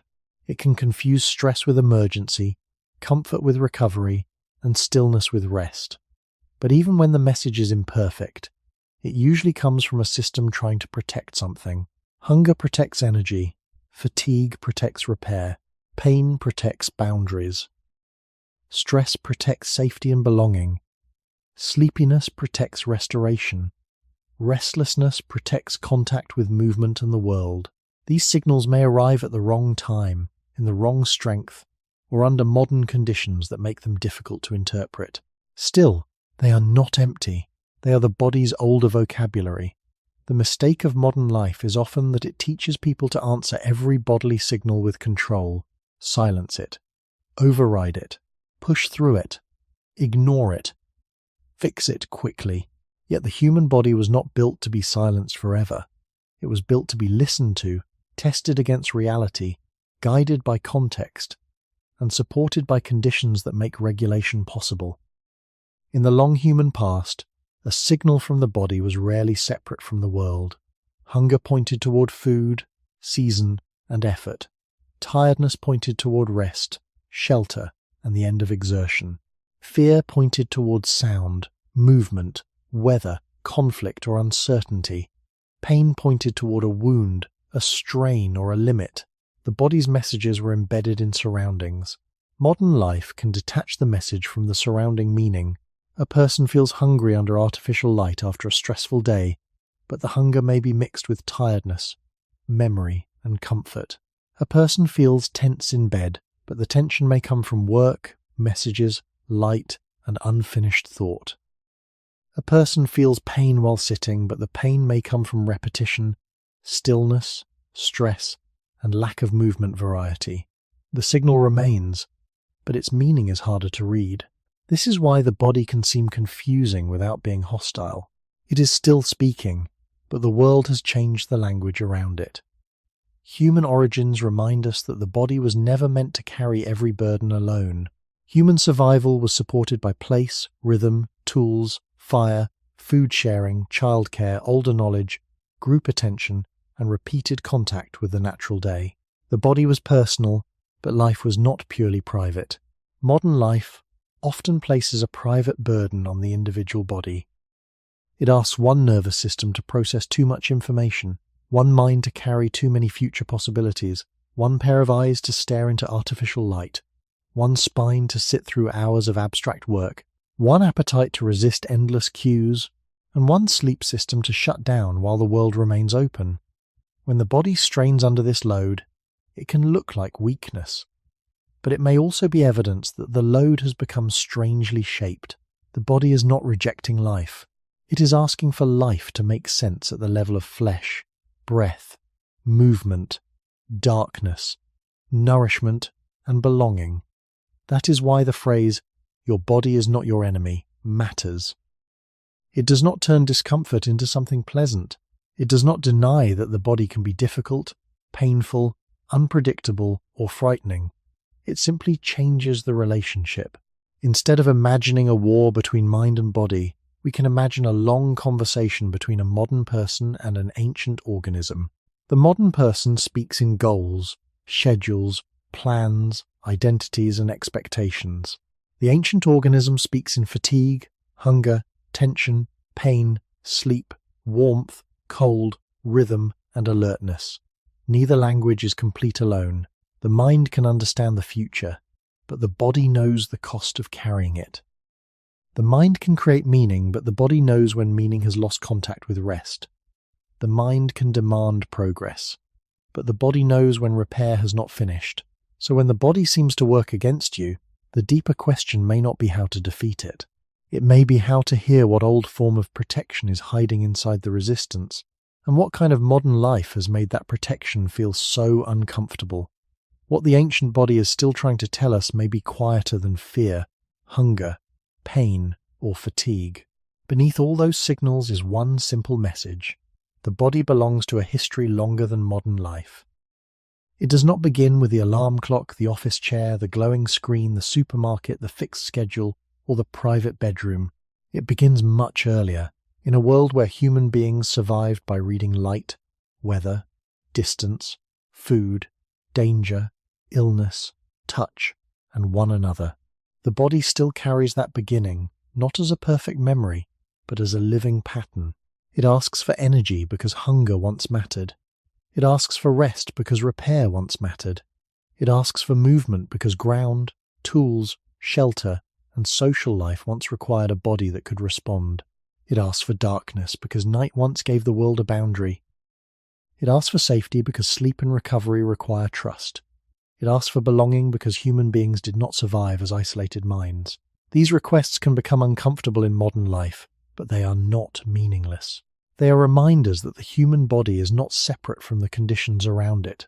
A body placed in constant light, constant sitting, constant information, constant food cues, and constant pressure may not feel calm simply because the room is protected. It may keep asking for the older things that help life organize itself.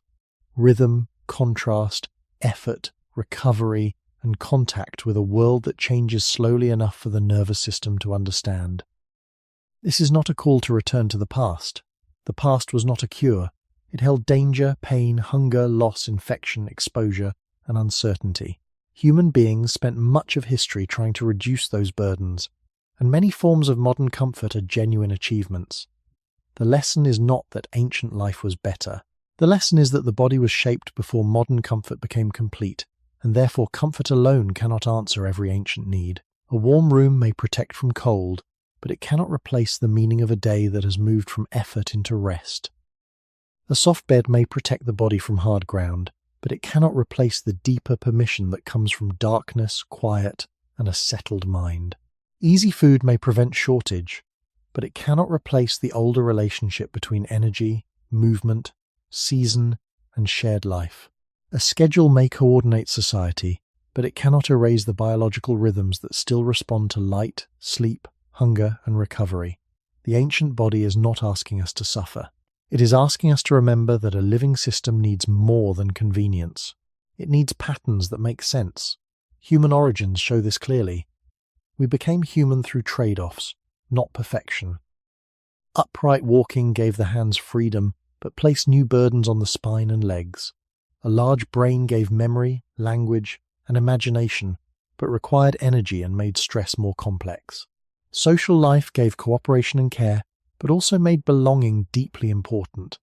Long childhood gave learning, but required protection across many years. The body is built from these compromises. It was never designed to be effortless.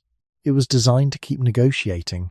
In modern life, that negotiation often becomes invisible until the body complains. Tiredness reveals a broken rhythm.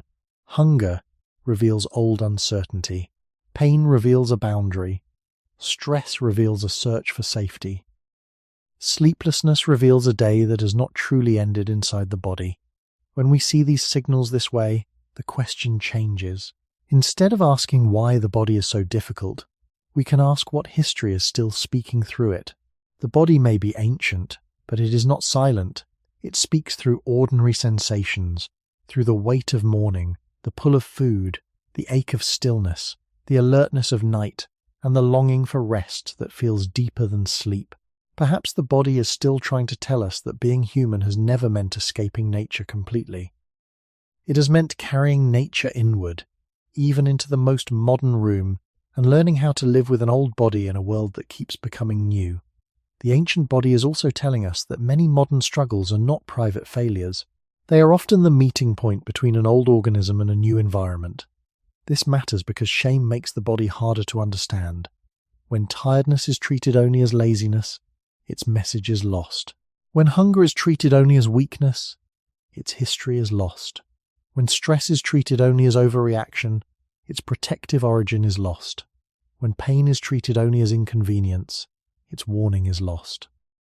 When sleeplessness is treated only as lack of control, the body's need for darkness, safety, and closure is lost. A person may begin to feel divided from themselves, as if the mind must defeat the body in order to live well. But the longer human story suggests a gentler interpretation. The body is not always right, but it is rarely speaking from nowhere. It speaks from conditions. It speaks from the way the day was built. It speaks from the food available, the light received, the movement missing, the sleep interrupted, the stress carried, the social signals felt, and the memories stored in the nervous system. In that sense, the body is not a random obstacle. It is a witness to the life around it. The message is not that every discomfort can be explained by evolution, or that every modern problem has one ancient cause. Human bodies are complex, and illness, injury, trauma, age, genetics, work, poverty, care, and environment all matter in different ways. A truthful story must leave room for that complexity, but it is still useful to remember that the body did not evolve to be endlessly productive, endlessly calm, endlessly thin, endlessly strong, endlessly awake, or endlessly obedient. It evolved to survive through changing conditions, to repair when possible, to conserve when needed, to seek food when energy mattered, to notice danger before certainty arrived, and to remain connected to others.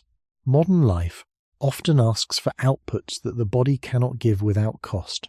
It asks for long attention without movement, constant availability without deep rest, food restraint inside abundance, calm inside uncertainty, sleep inside artificial light, and youthfulness inside aging. No wonder the body sometimes resists. That resistance may be uncomfortable, but it can also be honest. It reveals the gap between what modern life demands and what an ancient body can quietly bear. Human origins show that our bodies have always lived through compromise. There was never a perfect age when the body had no pain, no fear, no hunger, and no fatigue. The past was not pure harmony. But the past reminds us that the body works best when its signals belong to a recognizable world. Hunger makes more sense when connected to energy and rhythm. Fatigue makes more sense when it follows effort and leads toward true recovery. Stress makes more sense when danger has a boundary. Pain makes more sense when it guides attention to a limit. Sleep makes more sense when night is allowed to feel like night. Modern life often removes the recognizable world and keeps the signal. The body then appears confusing because the context has been taken away. To understand the body is to restore some of that context in the mind, at least as knowledge, compassion, and patience. The value of this understanding is not dramatic, it is quiet. It can help a person stop treating the body as an enemy to be conquered and start seeing it as a living record that needs interpretation. The body may still be difficult. It may still ache, hunger, tire, tense, age, and wake in the dark. But those experiences no longer need to be seen as proof of failure. They can be seen as reminders of being human, a creature shaped by ancient landscapes, carried into modern rooms, still trying to make sense of light, food, time, effort, danger, and belonging. The body may not always give the answer we want, but it often points toward the question we have forgotten to ask. What kind of life is this body being asked to live inside? The final message is not that the body should rule the mind, or that the mind should defeat the body. The deeper message is that human life becomes more honest when the two are no longer treated as enemies. The mind can imagine futures, build tools, create schedules, form values, and reach beyond what the body immediately feels. The body can remember limits, hunger, fatigue, safety, pain, warmth, darkness, movement, and the need for other people. Both are part of the same human inheritance. The trouble begins when modern life asks the mind to command endlessly while asking the body to stay silent. Work more, sit longer, sleep later, ignore hunger, ignore pain, ignore tension, ignore loneliness, ignore the fading of light. Ignore the fact that the body is not made of pure intention. For a while, this can seem possible. Human beings are adaptable. We can live under artificial light, eat food from distant places, work with symbols, communicate across oceans, sleep behind locked doors, and survive in ways our ancestors could not have imagined. These are real achievements, but adaptation is not the same as freedom from biology. The old body remains present. It waits in the breath, in the spine, in the stomach, in the nervous system, in the need for sleep, in the way the heart responds to fear, in the way the muscles ask for use, and in the way silence can feel either peaceful or lonely, depending on the life around it. To understand this is not to reject the modern world. It is to enter it with less arrogance and more care. The human body has always been a compromise. It was never designed to be tireless, painless, fearless, endlessly young, or perfectly calm. It was shaped to continue through uncertainty, to repair after strain, to store energy when energy mattered, to notice danger before certainty arrived, to seek connection because isolation was costly, and to rest when the world gave enough evidence that rest was safe. Modern life has changed the evidence. It gives food without landscape, light without sunrise, work without physical completion, stress without a predator, comfort without rhythm, time without endings, and safety without always giving calm. The body responds to that strange mixture with old signals. Some signals are useful, some are exaggerated, some need medical care, some need patience, some need a different environment around them. But none of them need to be understood as hatred from the body toward the self. The body is not against you in the way an enemy is against you. It may be against certain conditions. It may be against endless stillness, endless alertness, endless light, endless comparison, endless pressure, and endless separation from the rhythms that once helped human beings feel oriented in the world. This is the educational value hidden inside the discomfort. Every ordinary sensation can become a small doorway into human history. Hunger can remind us that energy was once uncertain. Fatigue can remind us that repair is not optional. Pain can remind us that limits protect life. Stress can remind us that belonging and safety have always mattered. Sleeplessness can remind us that darkness is not only an absence of light, but a signal the body still understands. Aging can remind us that no living system remains unchanged, and that change is not the same as failure. These reminders do not solve everything, but they make the struggle less lonely. They place one person's body inside the long, shared story of our species. So perhaps the body is not trying to defeat the life you want. Perhaps it is asking that life to become more believable to the organism that must actually live it. It asks for rhythm instead of constant force. It asks for recovery instead of performance without pause. It asks for movement that reconnects it to the world. It asks for darkness that truly feels like night. It asks for food, safety, touch, quiet, and time to become real again, not only as ideas, but as conditions felt in flesh. And when your body feels like it is working against you, maybe the final question is not how to silence it, but what older truth it is still carrying into the new world you are trying to survive.